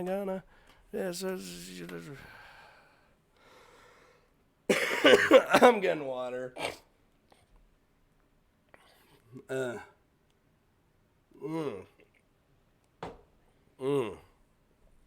Other parts. I imagine Ninja Cat just comes in and is like, oh, it's that one. Oh, okay, bye. Alright, other parts. No, it's not that I lack information. I'm just not looking at the right place. Rather than focus on the movement of Aether, I should figure out how Nidhogg made her body disappear in the first place. Did she transform herself beyond recognition, just like when she changed between dragon and human? Did she separate her consciousness from her physical body, break her body down into pure Aether, then travel in that form? No, that's no good. Even if Aether, if either one of those explanations is correct, it's not something I could both prove and reproduce in the time that I have left. I may be onto something here, but I need to be mindful of the time limit imposed on me. I'll come up with one theory, focus on the theory alone, and see it through, whether it is correct or not.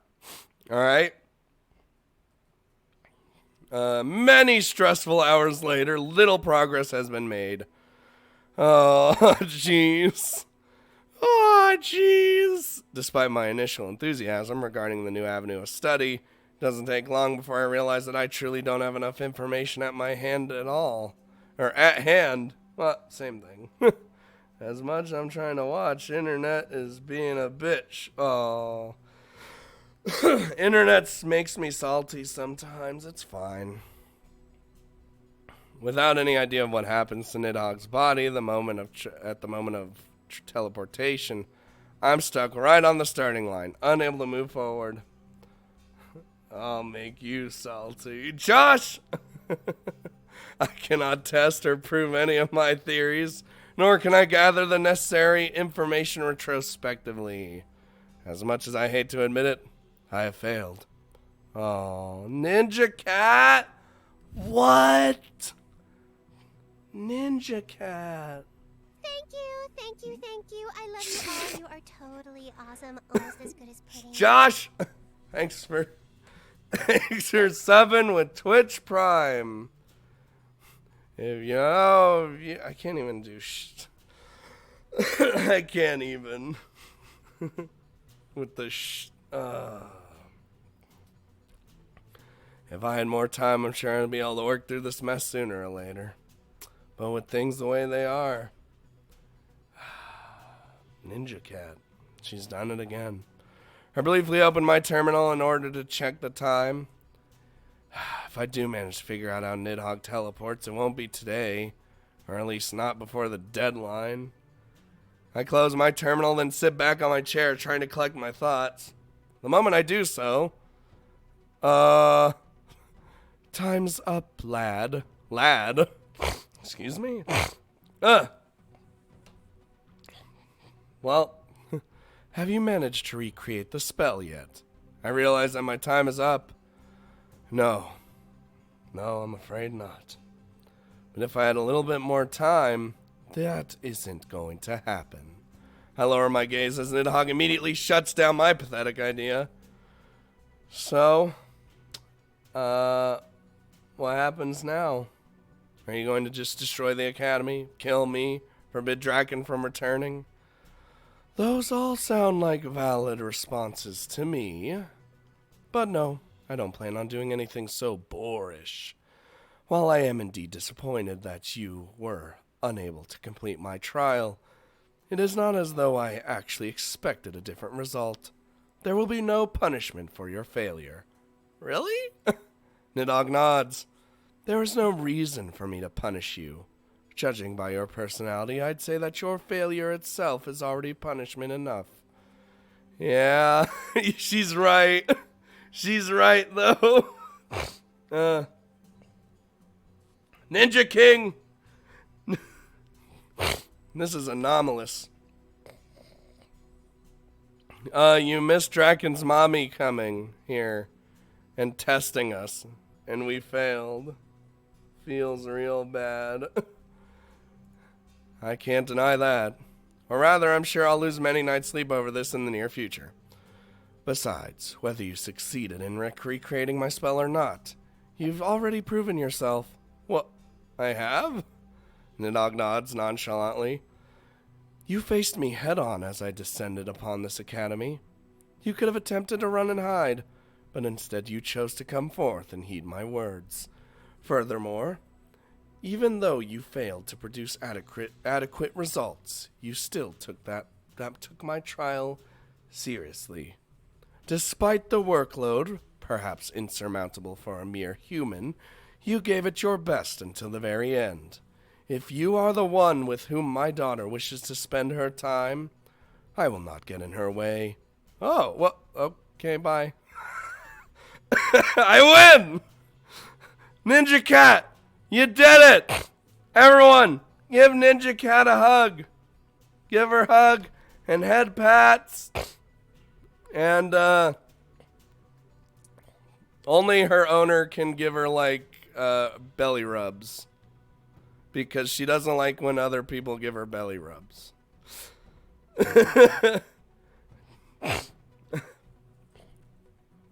Is that right? Well, you really think that Nidhogg? The moment she said her piece, she vanishes once again. Unlike the previous instances when she teleported away, however, this time around there's no out-of-place aether for me to track. Knowing that I couldn't otherwise locate her, Nidhogg has taken care to cover her tracks, making it nigh impossible to figure out where she's gone. Well, give her tuna. Tuna, tuna, tuna. Wherever she has disappeared to, Nidhogg clearly does not want to be found. Well, she probably went back home. With Nidhogg presumably long gone, and Draken's whereabouts still unknown, I do very little with the few hours I have left in the day. After eating dinner in the cafeteria, I head straight back to my room, at which point I sit down on my desk and open my terminal. I then open a list of topics I've been meaning to research, start performing queries, and dive into the troves of information available. Unfortunately, this favorite pastime of mine doesn't quite do it for me today. No matter what it is that I begin to read about, I simply just... I can't get into it. My mind is elsewhere, occupied by thoughts of Draken, Nidhogg, and the unbelievable day that I've had. A dragon. A real-life, full-blooded dragon. To top it off, the legendary Nidhogg. I keep expecting to wake up, and for this entire day to have been a dream, but that's not going to happen, is it? Resigning myself to the fact that I won't be getting any studying done, I stand up from my desk and walk over to my bed. I then lay down on my bed, turn the lights off with a rudimentary spell, and close my eyes. Monka! If Nidhogg came here, then that means Draken must have gone home to see her. In that case, now that Nidhogg has departed, does that mean Draken will be returning? I mean, if Draken would rather stay with her mother, then I will respect her decision. I certainly don't want to drag her back here if she'd rather be elsewhere. But I mean, at the very least, I would like to hear Draken's decision from her own mouth.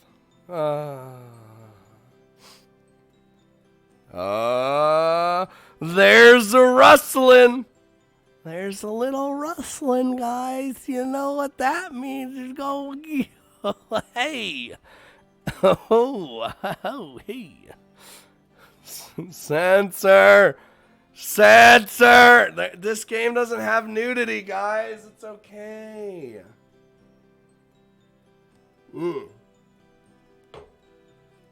I was told specifically that the game does not have nudity. And cliffhanger. I'm sorry, guys. I gotta end it right here. It was a good...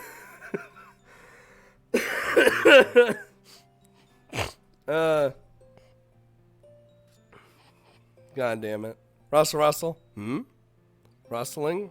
Russell? What the fuck? I roll over as the sound of sheets rustling reaches my ear. What? You're the real monster, not the dragons. As I attempt to do so, something soft yet firm prevents me from moving. Confused, I force my tired eyes open, but the moment I do so, I swear to God, if there is actually nudity, I'm gonna be real pissed off. You can activate and deactivate some adult stuff. Or wait, is it actually adult stuff? Because if it is, well, hold on. Let me just double check. Because I'm pretty sure it still doesn't have nudity. Get Monica ready. Hold on, let me look. Okay, so... let's see. These are 2 settings that are aimed at people who want to play Sable's Grimoire but don't want to view sensitive content. The first time you play Sable's Grimoire, you will now be presented with a content warning screen which prompts you to set new preferences. Initially, mature content is enabled and bad hints are disabled, so the default experience remains the same. So it's the same. Alright. What could be classified as mature content is obviously subjective, and I don't intend to go on a crusade to make this a G-rated game. Instead, I've taken a conservative approach to this setting's implementation and only hidden the most extreme content. The biggest change is that choosing to disable this content will stop you. Okay.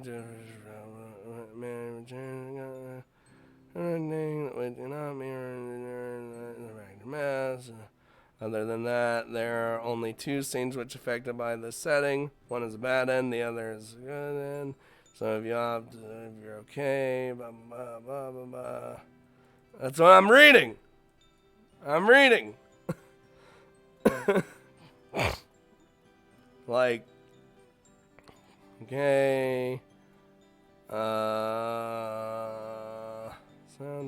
night. Yeah, I'm pretty sure there's still no nudity, guys. I'm pretty sure. Oh.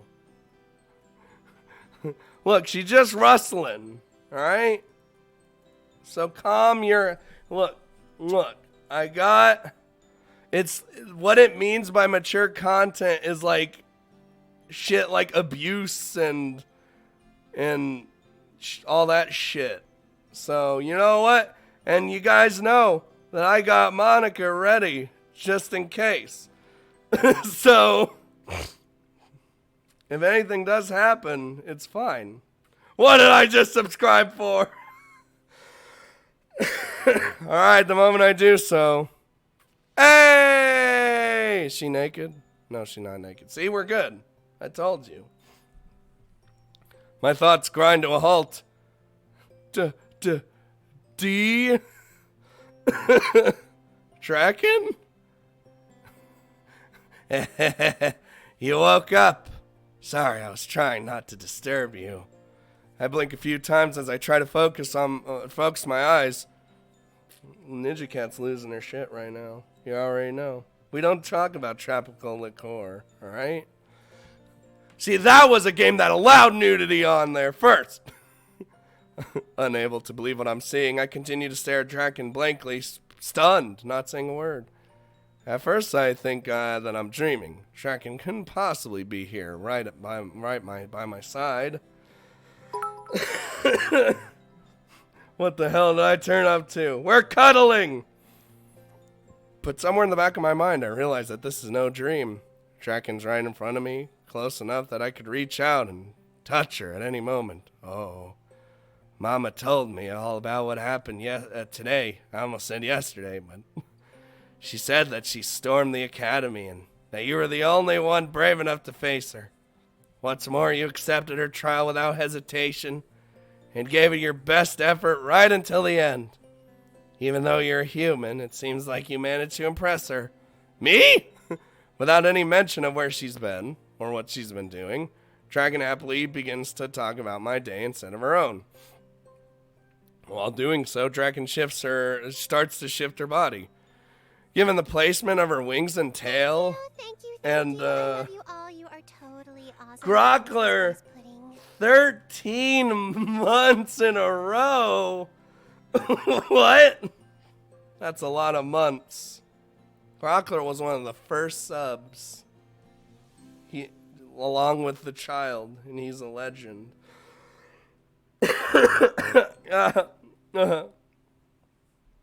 No, there you go. Thanks, Grockler. And I hope you're leveling your new orc. Actually, you probably already have him all the way leveled. I wouldn't be surprised if you race changed him, to be honest with you. I'm almost to getting Dark Iron Dwarves. Not that I really care about Dark Iron Dwarves, but you know. So, you know, I'm still salty that they gave the orcs way more customization options than the goddamn Dark Iron Dwarves. Still salty about it. Because Blizzard loves Horde. I need some drink.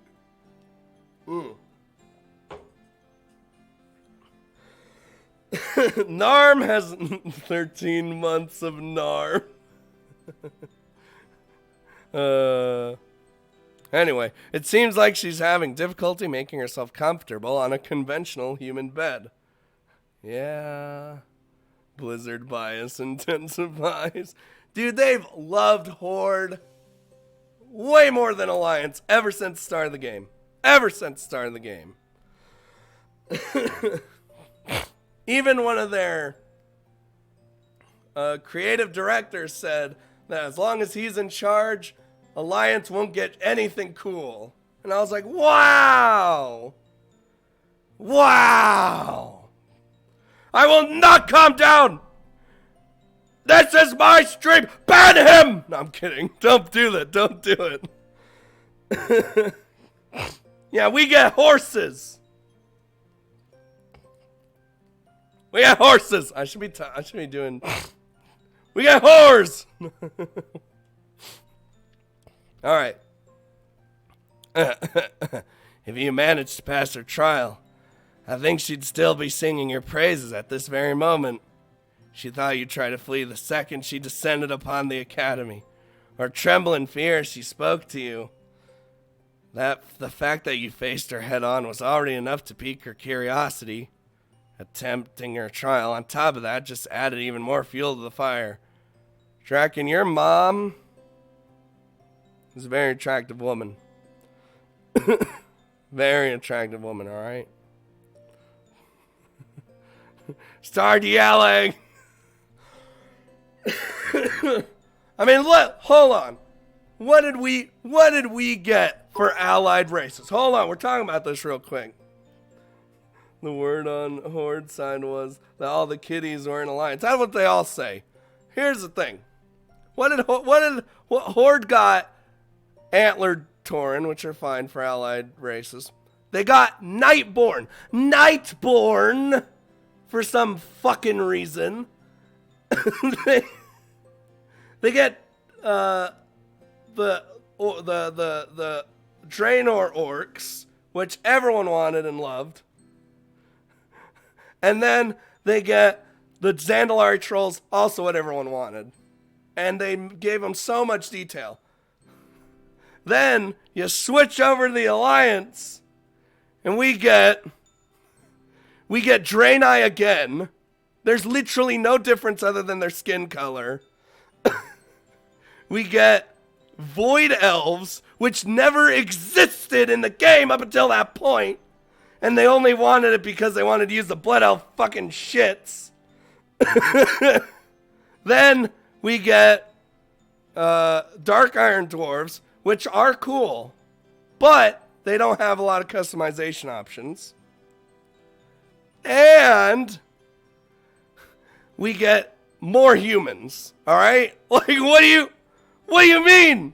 And our rep grind is way harder than the Horde. Fuck you, fuck all of you, Blizzard. All right. Anyway, let's get back to the game. This is discriminatory. Despite our proximity, Draken crawls closer and closer, with her face now an inch away from mine. Kiss the girl. I love the salt. Even Grockler knows. He agrees. We did get werewolves, though. I will say Alliance did get werewolves. I could clearly see her endearing smile even through the darkness. Chew. You know, when Mama proposed that she would test you herself, I was hesitant to agree. I thought she would destroy the entire academy and kill you in the process, but instead everything actually turned out for the best. Draken takes one of my hands in hers, bringing a faint blush to both of our faces. Even so, this level of intimacy, new to both of us, isn't enough to stop her from chatting nervously. Mama also told me about how she suggested that you abandon me, and how you violently protested the mere thought of doing such a thing, because Ninja Cat loves me. I thought Mama was lying at first, but given how impressed she was with you, I thought maybe she was telling the truth. Draken looks at my face with pleading eyes, asking me directly to confirm or deny her mother's exaggeration. This is lewd. This is normal, you virgin. Fortunately for Draken, I'm in an accommodating mood. Before our last date, chances are I would have told her the truth, and strenuously denied her mother's claim. But after losing Draken once already over something trivial, I'm no longer willing to take such a gamble. Stream froze. God, I hope not.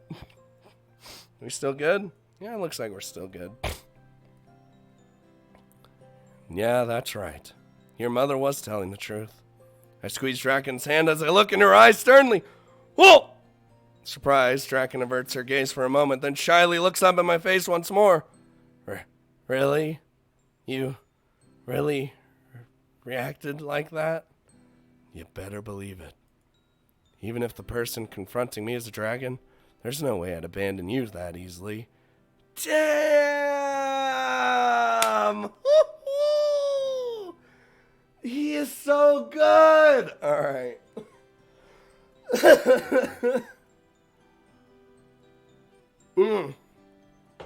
Oh my, damn, that was nice. Hide the text, god damn it. Alright.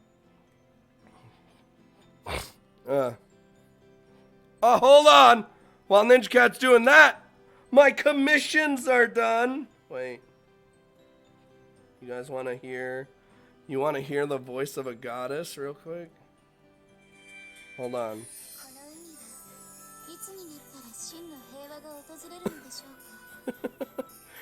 I don't know if you can hear that, but whatever.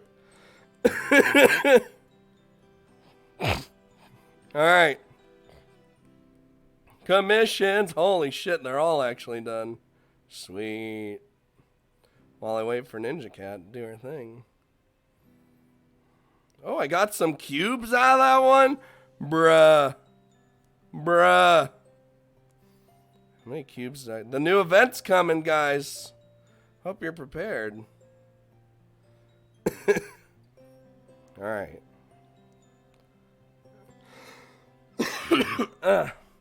Hold on. Hold on. Hold on. I gotta, I'm training up, people. Illustrious, god damn it, you're not done. She's a goddess, though. You see her fucking oath outfit?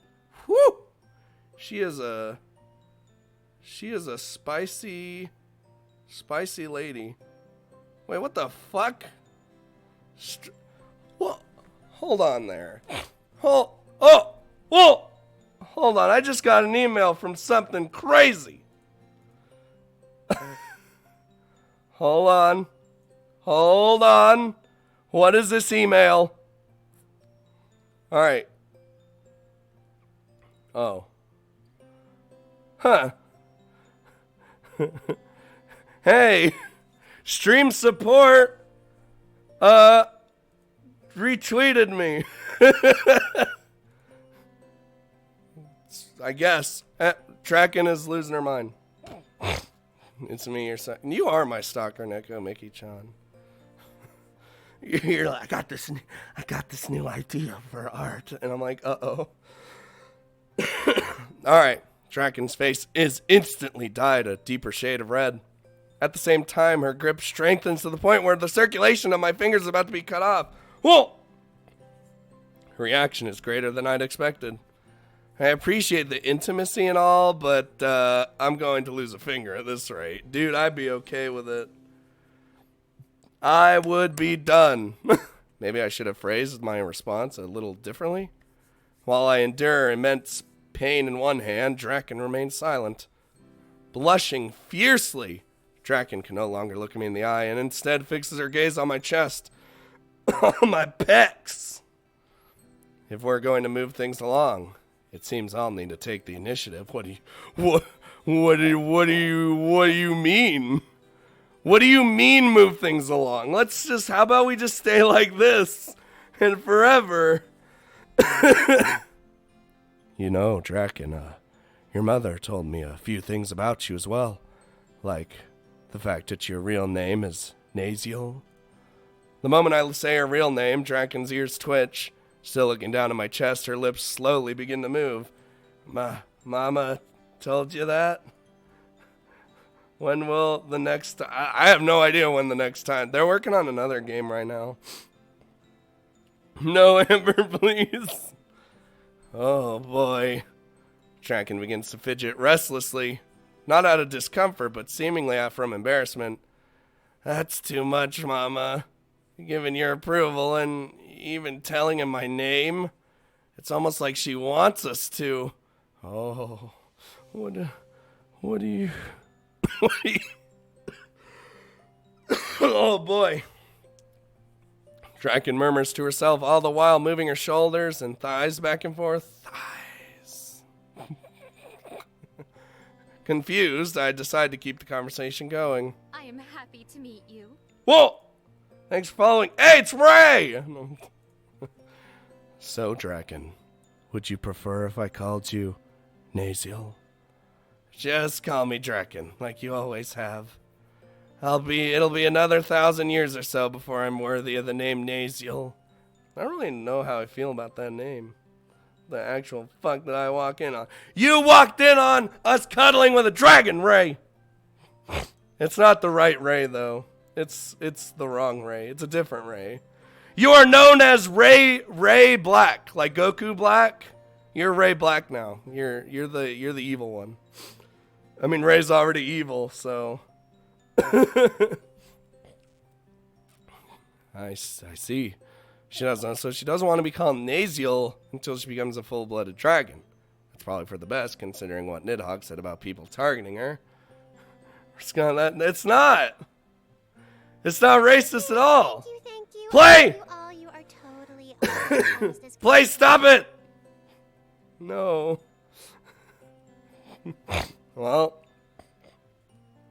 Where has Play been this whole time? Has he been sneaking and skeeving?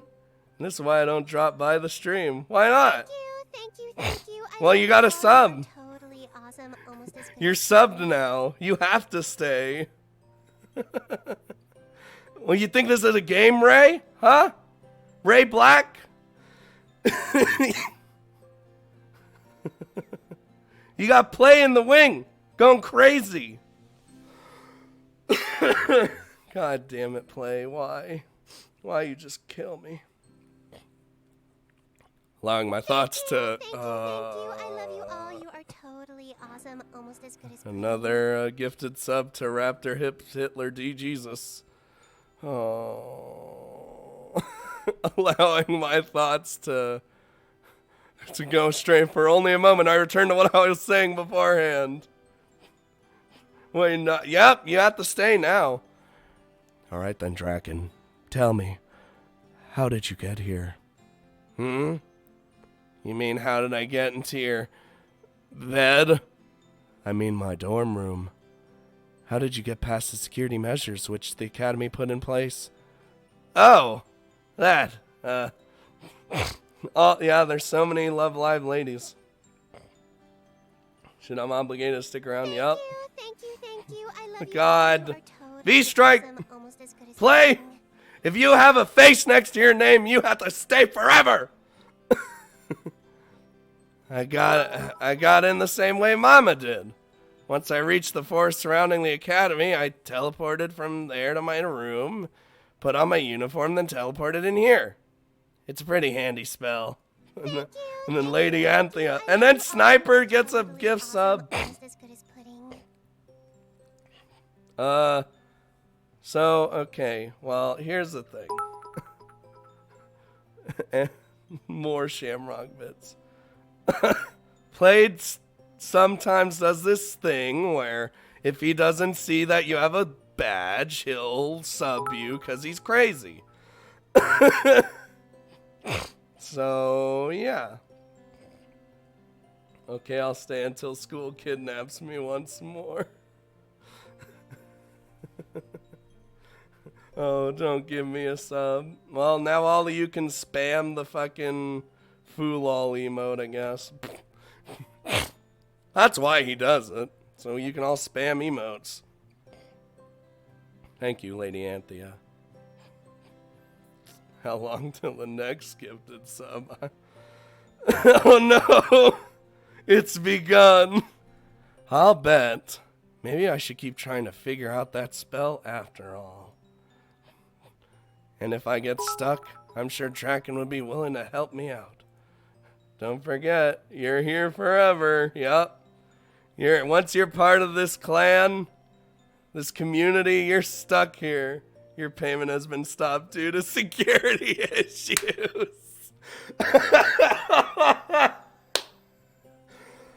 Oh my god. You gifted so many subs that it was just like, you need to stop.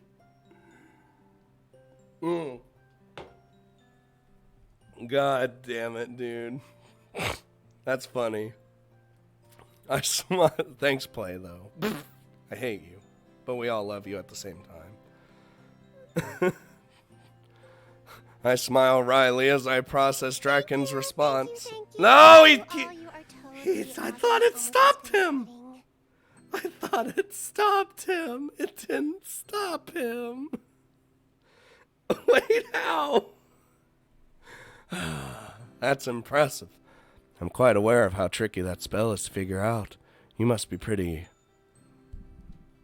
talented to master it like that.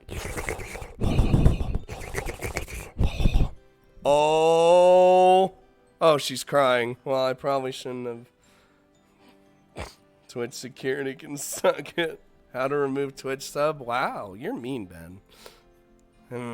I guess you could say that.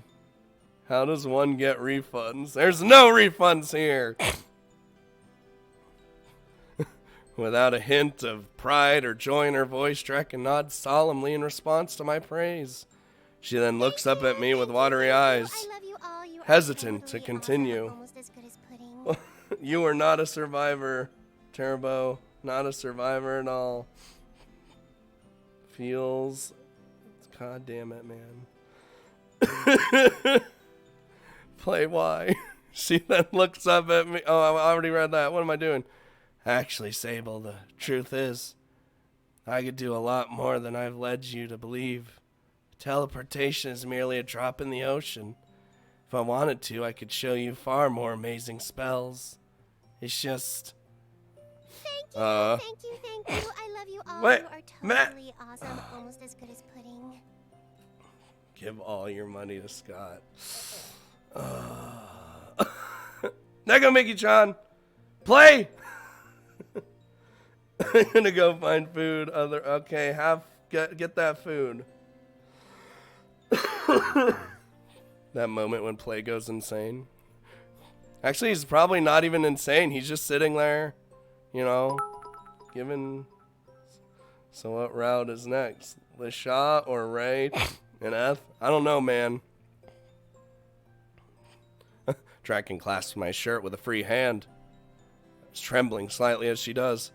I was afraid that if I showed off what I could really do, the other students would fear me even more than they do already. But we would love it! Oh, you are totally awesome. Almost as good as pudding. And Blue Dragon now is a sub. Literally anybody that fucking talks gets a goddamn sub. Have fun, Ben, at your sister's birthday. Expressing her concerns, which I can only dream of harboring, Draken lowers her already hushed voice. While her confession is something I already knew about, it seems the impact Draken's position had taken on her was more serious than I thought. The fact of the matter is, Draken has been ostracized from the moment she entered Amadronia. Yep. Think of the children. Frightening other students with her actions, not to mention her lineage, Draken has consistently pushed others away unintentionally. I'm trying to befriend races which serve as her natural prey. She has frequently set herself up for failure, being knocked down time and time again. It would be no exaggeration to say that, in Draken's time in Amadronia, she has only succeeded in making a single friend. That Bosskwar was the king, but Play is the true king. I just want the Love Live faces. And he's like, if you don't have a face. I love you, Play. I hate myself. But we love you. Scott is the true guru. The guru! I'm sorry, Sable. I didn't mean for any of this to happen. Dragging you away from your friends. Making other students wary of you because of our association. And then there's the way I reacted on that day. That day? Oh, right. Clenching both my hand and my shirt more tightly, Draken pulls herself closer to my body. Oh my. More like just play everything, sub everyone. Everyone give Play a hug. Oh, I don't know. Give Play and Ninja Cat a hug. Ninja Cat, 'cause she's a cat. With tears welling up in her eyes and her throat quivering, Draken forces herself to speak. I really screwed up, didn't I? We were having such a wonderful time. Having so much fun together.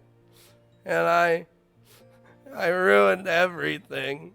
Stop it. Okay, stop hugging him. He'll leave. We don't want Play to leave. I'd feel bad if he left. Draken speaks in a faint voice, no louder than a whisper. Sounds like she's about to start crying any second. She already is! Stopped only by her need to express remorse. You gave me something so precious, and I threw it away.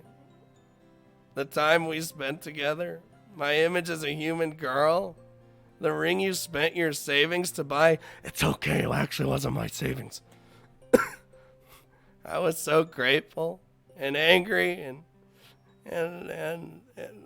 we need more Tao dabs.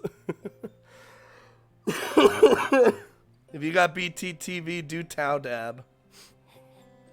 Draken's speech hastens as her emotions begin to take over. I miss Towsy. Stop hugging me, damn you all. Before Draken can grow fanatic, I squeeze her hand and appeal to her. It's okay, Draken. I understand. It's your nature as a dragon. I said a dragon. As a dragon, you can help it. That's no excuse. Look around, Sable. Look at all the demi-humans attending Amadronia. How many of them have you ever seen lose control of their inhuman side and run amok? Thank you. They're all fighting their instincts. Oh, you are totally awesome. God damn it. Play. Only Scott can hug Play. I can't even hug Play. Well, now you have a... Oh, no, stop. No. If you have a sub. If you don't have a sub, don't talk.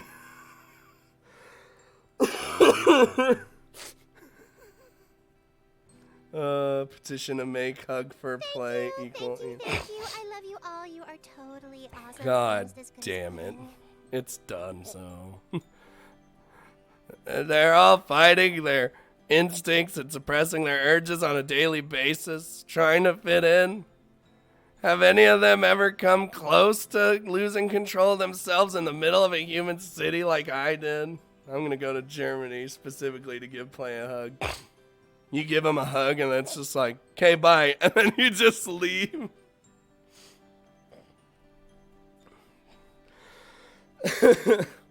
And for that, what reason did I lash out like that anyway? The death of a loved one? Bearing witness to some great justice? To stop some unspeakable evil? No! It was over a stupid hunk of metal. I ousted myself, destroying the human clothes I pined over, ruined our date, and even threw away your precious gift that you gave me. All because of my own selfishness. The purge has begun. I'd say soon Play as a different kind of character archetype. It's not necessarily a soon. I'm trying to figure it out. Shudere. Hey! Yeah. He's German. It's like everything that could go wrong did. And I have only myself to blame. Draken fights back tears as her regrets continue to come to surface. During her absence, it seems that Draken has been reflecting on her actions earnestly, mulling over them until she finally reached her breaking point. And now that she's finished reflecting on her actions, Draken has returned to Amadronia at last, resulting in this very encounter. Sable, I know I'm probably just causing you even more trouble by coming here, but after what Mama said about you not wanting to abandon me, I thought that maybe, and just maybe, you would forgive me. Aw. Don't worry, Draken, I got some water for you. Here.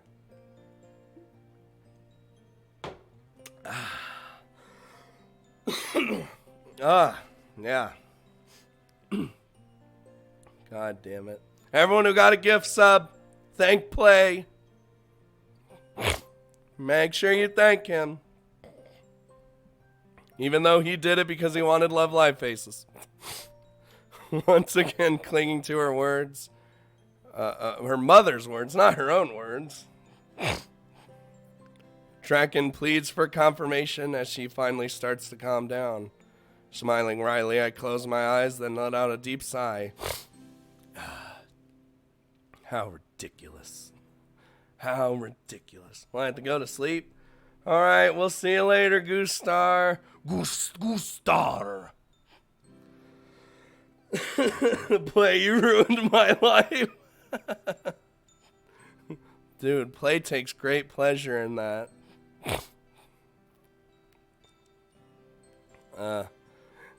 You came all this way just to ask me that? Is that a no? Contrary to her playful expression, I can hear clear signs of anxiety in Draken's voice. The worries she confessed to harboring earlier were not just for show, nor were they an exaggeration. Even now, with her face an inch away from mine, Draken is frightened by the mere thought of being turned away. Uh-oh. Rather than answer Draken's question directly, I crawl out of bed through the gap at the end of the frame.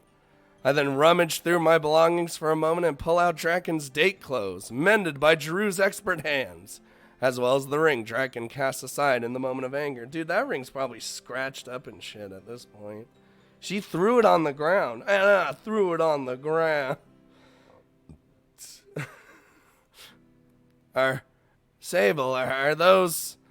That's right, all fixed up, good as new. I got a lot of strange looks carrying around torn women's clothing all day, you know. And there's the Domino's, there's the Domino's email. But these are important to you, so it's not like I could just leave them behind. I don't believe it. I thought that after what happened, that they'd be gone forever. They're just clothes, Draken. They could be repaired. They could be fixed. That's not what I meant. With tears still threatening to stream down her face, Draken slowly shakes her head from side to side. Why would you do something like this for me? Considering what I did, what I put you through, I thought for sure that you would hate me. Oh.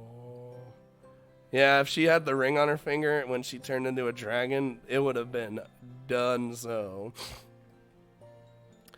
Well, I'm not gonna lie, you have caused me a lot of grief. And that doesn't mean I hate you, Draken. Taking in my hand the ring Draken once refused, I present it to her once again, on top of it my open palm. You're different, Draken. You're completely unlike anyone else I've ever met, except Ray and Eth and Lisha and Jeru. And you know what? I think that's probably what made me start to become interested in you in the first place. Dragon, half-dragon, human, it doesn't matter to me what form you take. And I'm not going to turn you away from being true to your other half. I like you just the way you are, Draken. Damn. Sable? You really? Her throat and voice trembling. Draken barely manages to squeeze out a few words in response. Swallowing hard, Draken slows her breathing as she tries to calm down. Sable, I don't know what to say. How am I supposed to respond to something like this? You monster frisbee! Oh my god, that fucking scared the actual the actual shit out of me. Oh my god, I'm dude. happy to meet you.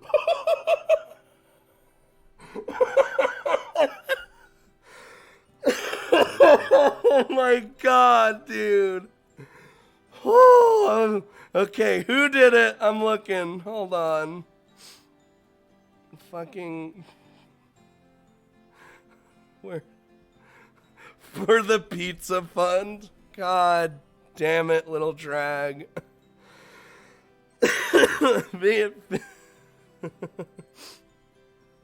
I am sick. 50 doll hairs for little drag.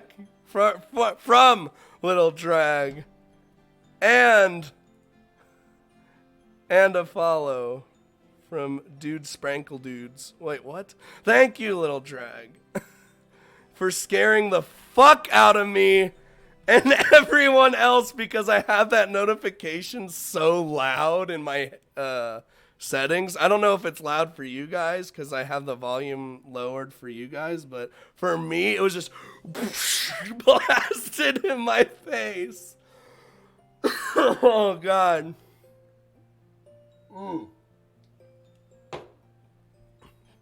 That fucking timing, though. You monster frisbee. Thank you, little drag. And then Blake clipped it, little drag. Why? God damn it. Yeah, I was so into it, and then you monster frisbee. Damn it, Magnus. Okay. That. Thank you, little drag. The pizza fun. Shifting her gaze back and forth between the ring and my face, Draken hesitates. Her thoughts are scattered and she still hasn't made up her mind about what to do next. I don't know how to deal with any of this. If I were born a full-blooded dragon, everything would be so clear to me.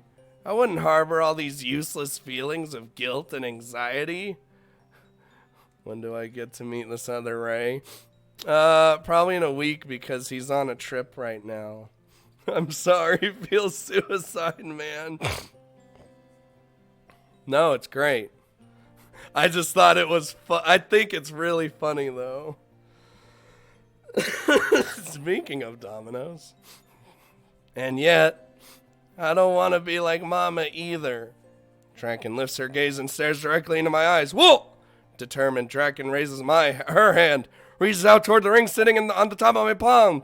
You know the ring that you threw away? Cold-hearted, shut off from the world, unable to care about anyone else. I can't even imagine trying to live that way. Not anymore. Damn, what? The moment her fingertips clasp the ring in my hand, Draken disappears from my sight in a familiar manner. Clad in the same spell as her mother, Draken vanishes, presumably to her own dorm room, taking with her the ring and clothing she thought she had lost forever. Rather than focus on the aether left in her wake, I simply lie down on my bed and breathe a deep sigh. Even if she's no longer laying down beside me, the fact of the matter is, Draken is back. I'm an exception to the rule now. At last, Draken has returned to Amadronia. Sweet. Did we do the video games? Oh shit, we did do the video games. Hey! We win.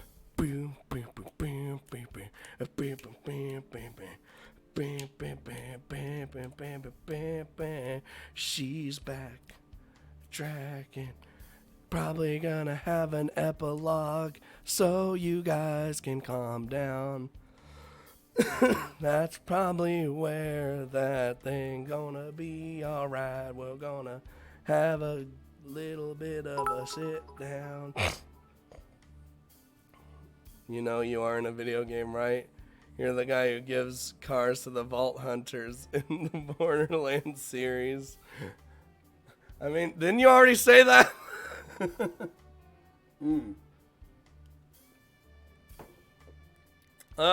Alright, let's see, oh god, I gotta wash my, water came down my face. Oh. Alright. I'm gonna guess there's an epilogue. Unless there isn't, then you know what? Either way, I'm okay with that. Not all games have to have an. Hey, I was right. I know my visual novels. Oh my god. That's enough. Any more than that's just too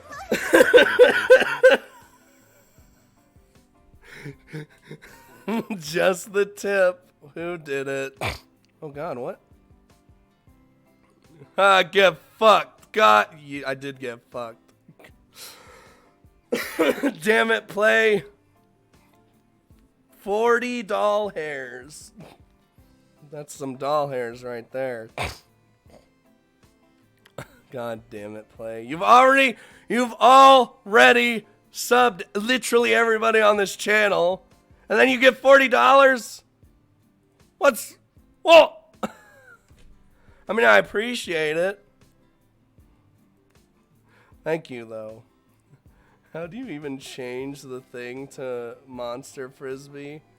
You Monster Frisbee only happens if you do, I think it's 50 or higher. Anything below that is just the tip.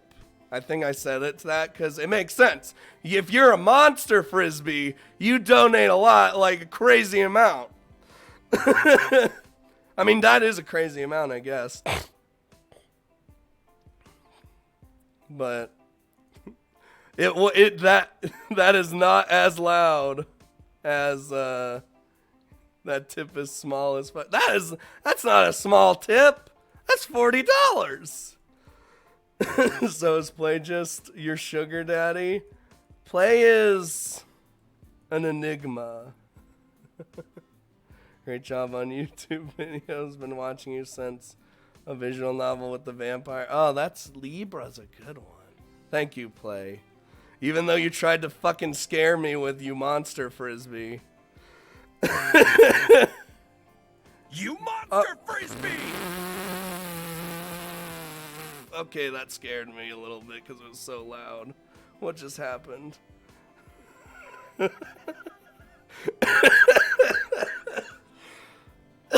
What is even happening? Fucking Play. And then Snuffly Owl. What is happening? I'm losing my mind.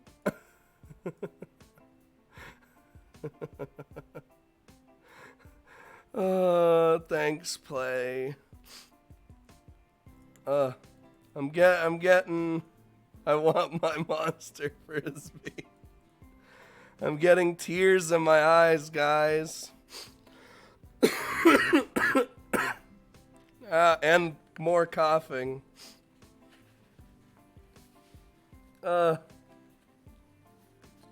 guys are just going crazy. Everyone search for Bosskwar mind. It's gone.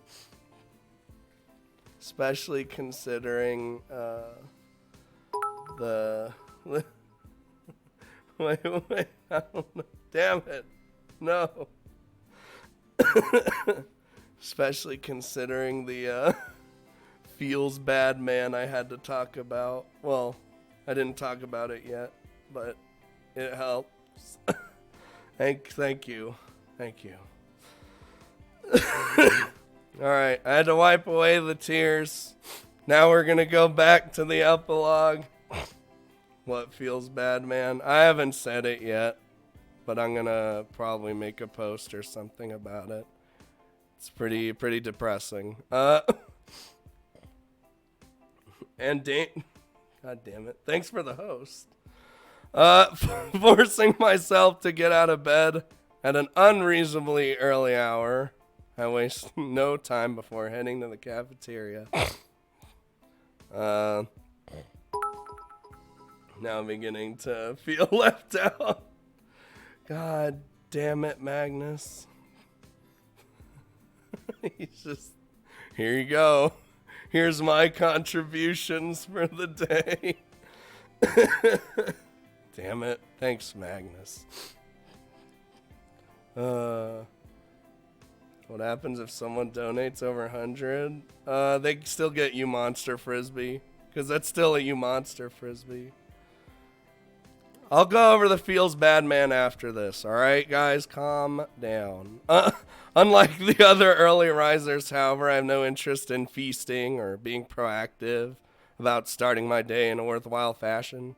There's only one thing motivating me on this glorious morning. It isn't something I can be sure of, and my recollection of the exact time is a bit sketchy, but nonetheless, I feel it is worth pursuing. And surely enough, the moment I arrive at the cafeteria, my gamble pays off in full. Lady Anthea! God damn it.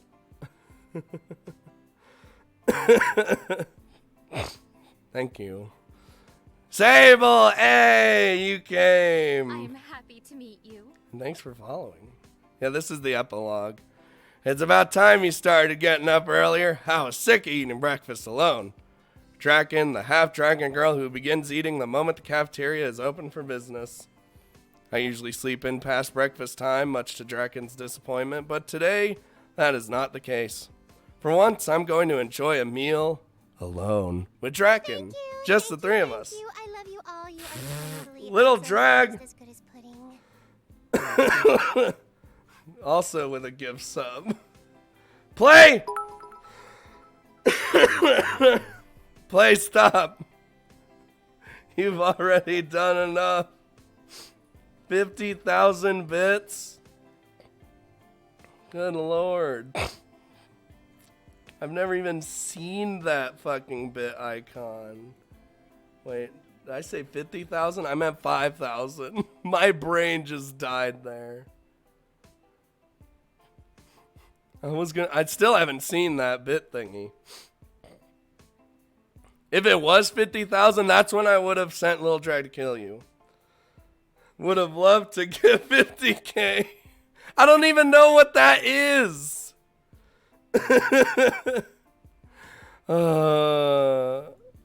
Thanks, Play. Thanks, everybody. Want me to send No, stop. You're a monster frisbee. I mean, you did get you're a monster frisbee. Hey, I'm bad with numbers, too.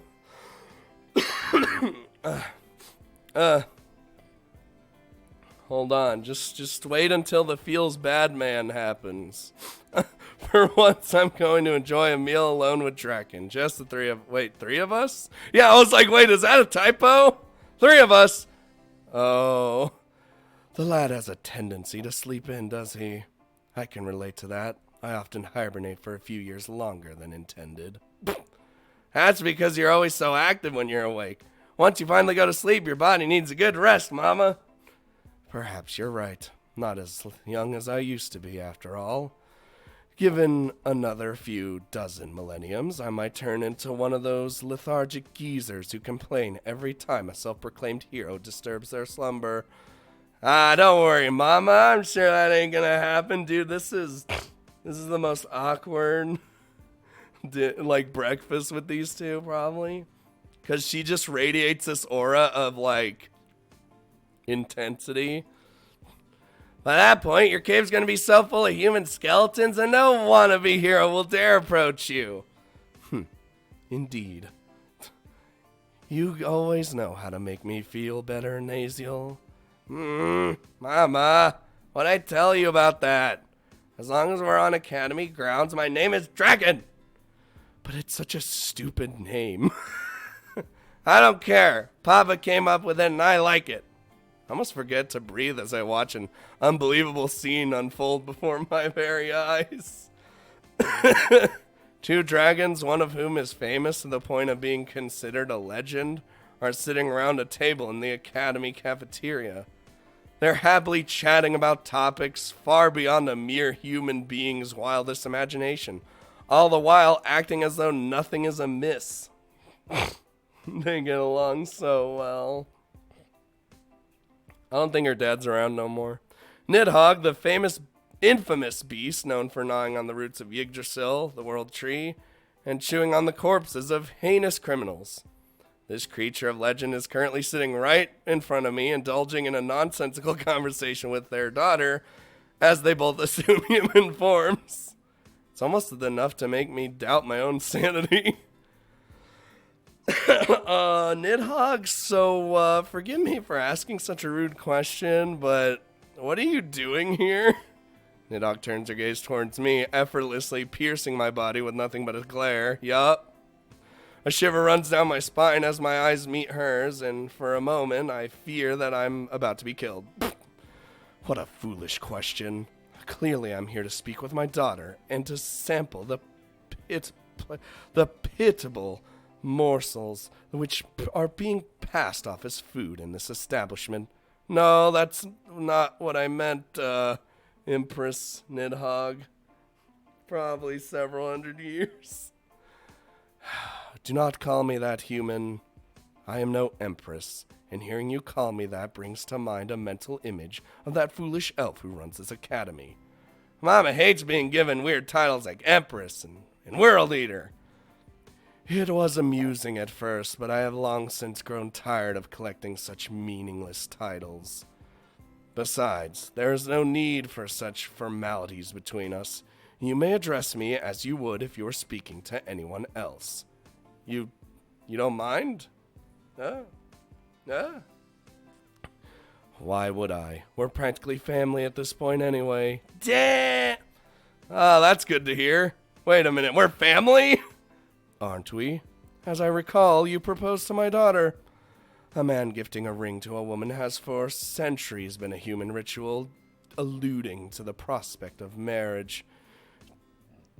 Oh God, I just burped. I don't know where that came from. Do you mean to tell me that this custom has died out? No, it hasn't died out. It's still standard. Then I have misunderstood nothing. You are to wed my daughter, and together you shall raise countless children. End of discussion. Countless?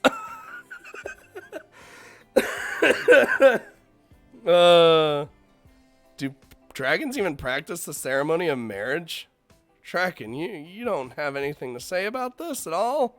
Your mother's talking about the two of us getting married and raising children. You aren't just going to play along, are you? Well, to be honest, yeah. I think we should start off with 1 or 2 children, just until we're used to parenting. Worry not. If you find yourselves getting in over your heads, I shall guide you as necessity dictates. That doesn't reassure me at all. Do dragons even have the same reproductive organs as women? Apparently. Dead by sex. Countless children. Then why is Draken the only child? Because the rest of them died. Or got killed or got eaten. You know. By her. Or by humans. I can't believe this. Is Draken really okay with her mother deciding things like this for her? We're talking about a girl who was terrified of being seen naked and embarrassed to death by the notion of having a human right on her back. Is raising children really something she can so easily agree to? Draken is gone. Suck the soul out of your salami. Whoa! Hanging my head in defeat, I decide to drop the topic. This is a matter of Draken and I to discuss once her mother has gone back home, and I can no longer exert such control over us so easily. Setting that aside for the moment, Nidhogg, call me Mother. Okay, Mother then. Mother, how long will you be staying here at Amadronia? I shan't be staying. Oh, thank God. Instead, I'll be returning to my cave and teleporting back here as I deem necessary. Then you aren't really leaving at all then, are you? Did I say that I would be leaving? Oof. I stare at Nidhogg, Mother, in amazement as she twists her own words at her convenience.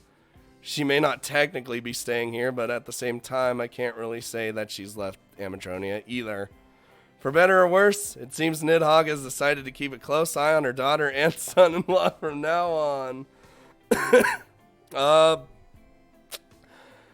Forget it. That's not what I wanted to say. No, anyway. The question I'm trying to ask is, why you've decided to come back. Isn't it obvious? I've come to oversee the proliferation of my species. Seriously? She's staying here to make sure Draken and I really do have children? Oh boy. No, that was a joke. I thought a member of a species as whimsical and nonsensical as yours would appreciate the humor. I don't. I don't even know how to respond to that. Truthfully, it doesn't matter to me when you two decide to begin the process of procreation. A year, a decade, even a day, as long as it happens, the timing is irrelevant. The true reason for my presence here is one of far greater urgency. Something urgent? What is it? Are we in danger? Have bad people found out that Draken is here? Don't be daft, lad. With my daughter and I side by side, how could she possibly be in danger? Yeah, you got a point there. Then what's the urgent matter? Nidhogg narrows her gaze as she stares at me. I gulp on reflex, preparing myself for news so shocking that even a dragon would feel real upon hearing it. Nidhogg takes a deep breath, opens her mouth, and finally, that is, to learn more about my son-in-law. Oof. That's it? That's it.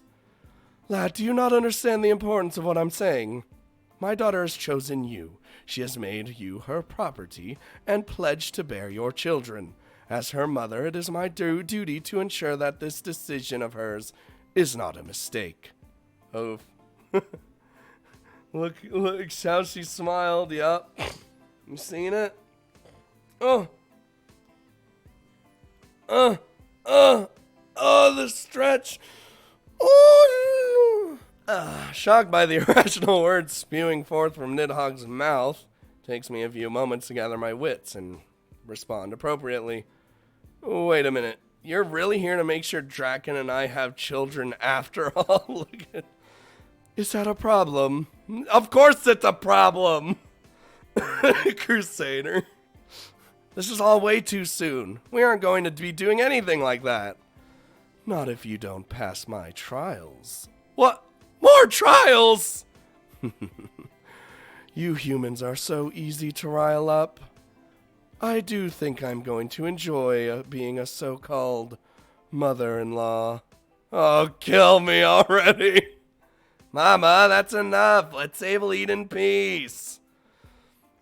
Yes, I suppose you are right. The lad will need his energy if he's going to do his part to increase our numbers. Carry on. I will return when I feel like it. Nidhogg vanishes into thin air as her daughter waves goodbye. Having sent her mother on her way, Draken then sits beside me, bringing her face close to mine. Hey, about what Mama said, which part? My trials, our kids, or her future visits? The middle one. You know, Mama doesn't really care if it takes time. Decades fly by like specks of dust for her.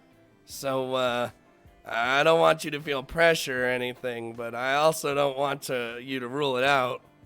So, do you know what I'm saying? I think so.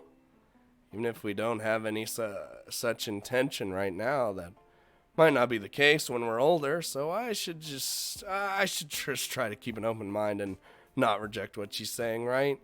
Exactly. Well, can't disagree with that. Even if I'm not interested in anything like that right now, I'm still young. Given another 20 years, I really might be interested in raising children. So, let's put all that on hold for now, okay?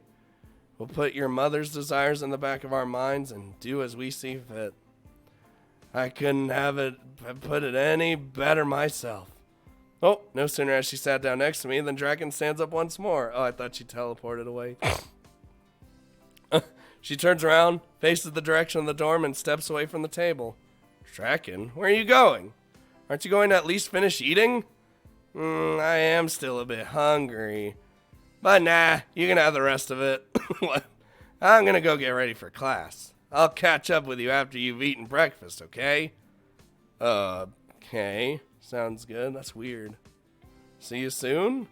You have no idea. What? No idea about what? Draken? Worried by her parting remark, my concerns fall on deaf ears as Draken makes her escape. Oblivious to Draken's machinations, I breathe a deep sigh, then pull Draken's plate closer. I then pick up my fork, scoop up what remains of her breakfast, and... Wait a minute. Is this Draken's breakfast or Nidhogg's? And the fork, too. Whose cutlery is this? Did I just... What?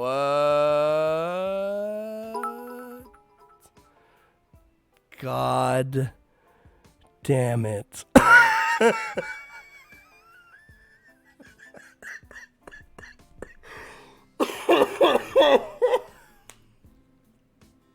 I don't know if you guys saw it, but I just got an achievement called Dragon Harem. I don't know what that means. God damn it, Bits. Alright, hold on. Ninja Cat? Ninja Cat, is this because you tried to make Hell Draken's friend? Pretty sure that's why. My mind goes to a strange place as I contemplate the ramifications of my actions. Even if this fork and plate are both Drakens, the fact remains that I've once again shared an indirect kiss with a dragon. Without realizing it, I've become the kind of idiotic boyfriend who happily finishes his girlfriend's meals. What am I getting so worked up about? Just a minute ago, I was having a serious conversation about breeding. Now I'm worried about sharing saliva. It's definitely going to be a long, long time before I'm ready to have children. Please just end. I hope it. Okay, I was going to say, let's not have it end right there. After a quick yet surprisingly stressful breakfast, I return to my dorm room to study for before class. I swear to God, if someone's naked, you guys already know. Wait, what the fuck? I got a thing. Oh. You guys already, wait. You guys already know. I got Monica ready on the horn. So, given how early I headed downstairs in order to meet with Draken, there's still a fair amount of time before I go to class. So there's no way I'm going to be waiting around inside the classroom the whole time. That was so weird. Let's just see. Instead, my plan is to spend my remaining time researching things that I actually find interesting, then head to class right on time and think about what I just read. Okay, okay. Rumi? Welcome back, Rumi! Or at least that was the plan. Again, Draken, you do have your own room, you know. Yeah, this is her room now. Uh-huh. And I'm in it right now. Eh? Wait a second. When you called me Rumi just now, you really did mean, yep, Mom already cleared it with the elf and everything. Since your old roommate up and ran away, and we're engaged now, the elf agreed that it would be appropriate for the two of us to share a room. No naked ticks here. That damn elf, he's done it again! Can't he stand up to Nidhogg just once in his life? Shocked by Draken's presence, I hurriedly close the door behind me and enter the room. We're roommates now? Really? But you're a girl and I'm a guy, and should we really be sharing a room? Your last roommate was female too, right? Ain't it? Why is this any different?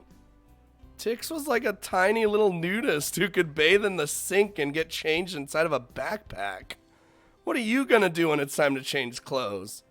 You've been deathly afraid of being seen by me until now, right? Oh... Yeah, but I like ticks. But what? I'm going to have to get used to it eventually, right? So maybe I can treat this like part of my training. Flabbergasted, I shake my head in disbelief.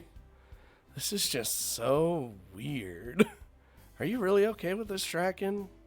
If you'd rather keep your old room, I'm not going to think any less of you. No, I'll stay here. I want to stay here. Can we take a moment to realize something? Alright. Sable, you saw Tix naked before and in full-size form. Yeah, he did. Two of us spending all our time together, spending our nights and our mornings together. That's what I want. Oh, faced with Draken's heartfelt plea, I feel my willpower slowly being drained from my body. While I do enjoy Draken's company, I'm still hesitant to share a room with her. She wakes up much earlier than I do, has a tendency to set things alight, and she's bound to knock a few things over in a room of this size with those wings and tail of her. I almost said tails, like multiple tails, like Tails from Tails, Sonic and Tails Adventure, Tails Battle Tales. Even so, alright, oh, why'd the music stop? Alright, if you're sure that's what you want, I won't fight you on this. But if things don't turn out the way you'd hoped, remember that you can always go back, okay? She's so happy. I won't be offended if you decide to... Whoa! Did she just latch onto us? Yup. Why is it dark? Why is it dark all of a sudden? Sable! You guys like feet? Whoa! You're Draken, what are you... Whoa! Before I can steady myself, Draken pulls me forward and falls back onto my bed. Using her tail as support, she then props her body up, drawing me in close with her powerful arms and legs as she cradles my body with hers. Oh. Draken, is this... Now that we have our own room, we could finally be close like this. There's nobody around to stare at us, or to say mean things, or to try to pull us apart. We could cuddle as much as we want. Cuddle? But I thought you didn't like this kind of contact. What are you talking about? I wouldn't do this in front of other people, but once we're alone, it's a different story altogether. Hey, you're my boyfriend, my property, my future husband. Isn't it okay for us to do this much? I guess, but great. Ugh. Dragon squeezes me even tighter, causing a strange sound to leak out of my mouth. Without a hint of her usual embarrassment and reservation, Draken brings my face to her bosom, hugging my face to her chest. Sable and I living in the same room. It's like a dream come true. I'm gonna cuddle you like this every single day. Every time I feel sad or lonely or anxious, I'm going to hug my worries away and shower you with all my love. Well, that's nice. Unsure of whether Draken is treating me more like her boyfriend or her possession, I sigh once more and give up on fighting back. Exhaling slowly, I close my eyes, rest my head against Draken's chest, and resign myself to this new life of mine. I just want hell to be like, and I'm here too. Yeah, you go ahead and do that, Draken. You go ahead and do that. Whenever you need someone to confide in, or to keep you company, I'll be right here. Just, don't squeeze me too tightly, okay? I'm not as tough as you are. Got it. Well, if it's time to go, I'll go. Alright, see you later, Raptor Hitler Jesus. Dragon looses her grip tightly, then leans forward and rests her head against mine. Don't ever stop telling me when I've messed up, Sable. Whether it's something small like hugging you too hard, or something as big as having children. I don't want you to ever grow to fear me, or to think that you can't be honest with me. I live my whole life being feared by others, and being told exactly what I want to hear so that I'll show mercy to them. Our relationship can't end up like that, Sable. I won't become my mother, who only knows to rule over others and control them through fear and intimidation. I want you to promise me that you won't stand by silently and watch me become like her. I gently turn my head from side to side, careful not to break Draken's grip. Oh, you don't have to worry about that, Draken. While there are many things I can't promise you about the future, there's one thing I could say with certainty. You will never wind up like her. Because you'll stop me? Once again, I shake my head. Because you'll stop yourself. You don't need me to stop you, Draken. You're a strong, capable person in your own right. Even if I'm not by your side. Ugh! Shh. Shh. Shh. Dragon squeezes me once more, then brings her lips to my ear. Oh, God damn it. That's enough. I don't want to hear you talking about some time in the future when we're not together. For now, just let me have this. Oh. It's safe to say dragon on the streets, succubus in the sheets. God damn it. Draken, a half-dragon, a being who will likely live for many millennia to come. Me, a human being, one who will likely live for a single century at most. It goes without saying that even if we decide to spend the entirety of my life together, there will one day come a time when we will be separated. I don't need to remind Draken of that fact. So until then, yeah. Alright. You monster frisbee. I'll definitely stop you, Draken. Whenever you show signs of losing out to your dragon half, I'll do everything in my power to bring you back to your senses. Whether it's today, tomorrow, or 100 years from now, because I'll maybe be alive at that point, you can count on me. Thank you, Sable. I'm going to cherish those words and remember them always. Even though we both know that my words are a lie, Draken and I take solace in them nonetheless. 100 years from now, I will die. Another 1,000 or so years later, Draken will shed the last of her human blood and become a fully fledged dragon. No matter what we both say and do now, those are inescapable facts. No amount of heartfelt pleading, no number of irresponsible promises will ever change that. And yet, for now, that's enough. Whether we spend the next 100 years in each other's arms, or we decide to part ways tomorrow, the time we have to spend together will not be erased. Until that time inevitably comes, all we can do is relax, enjoy one another's company, and see what tomorrow can bring. Damn. I like that. Sable will become a half-dragon, live happily ever after. That's... but that's too crazy, you know? We did it! We did it, guys! We won the video games! So yeah, we did all this. So that decision would have just led to a bad end. I wonder what this one is. We got all sorts of... Wait. Alright, so... Sable's property? So we got owned at... Alright, so... What should we have as the thumbnail? Should we have Mama Dragon? Should we have laying with Draken or cuddling with Draken? And then you go over here, it's just naked Draken. Oh no.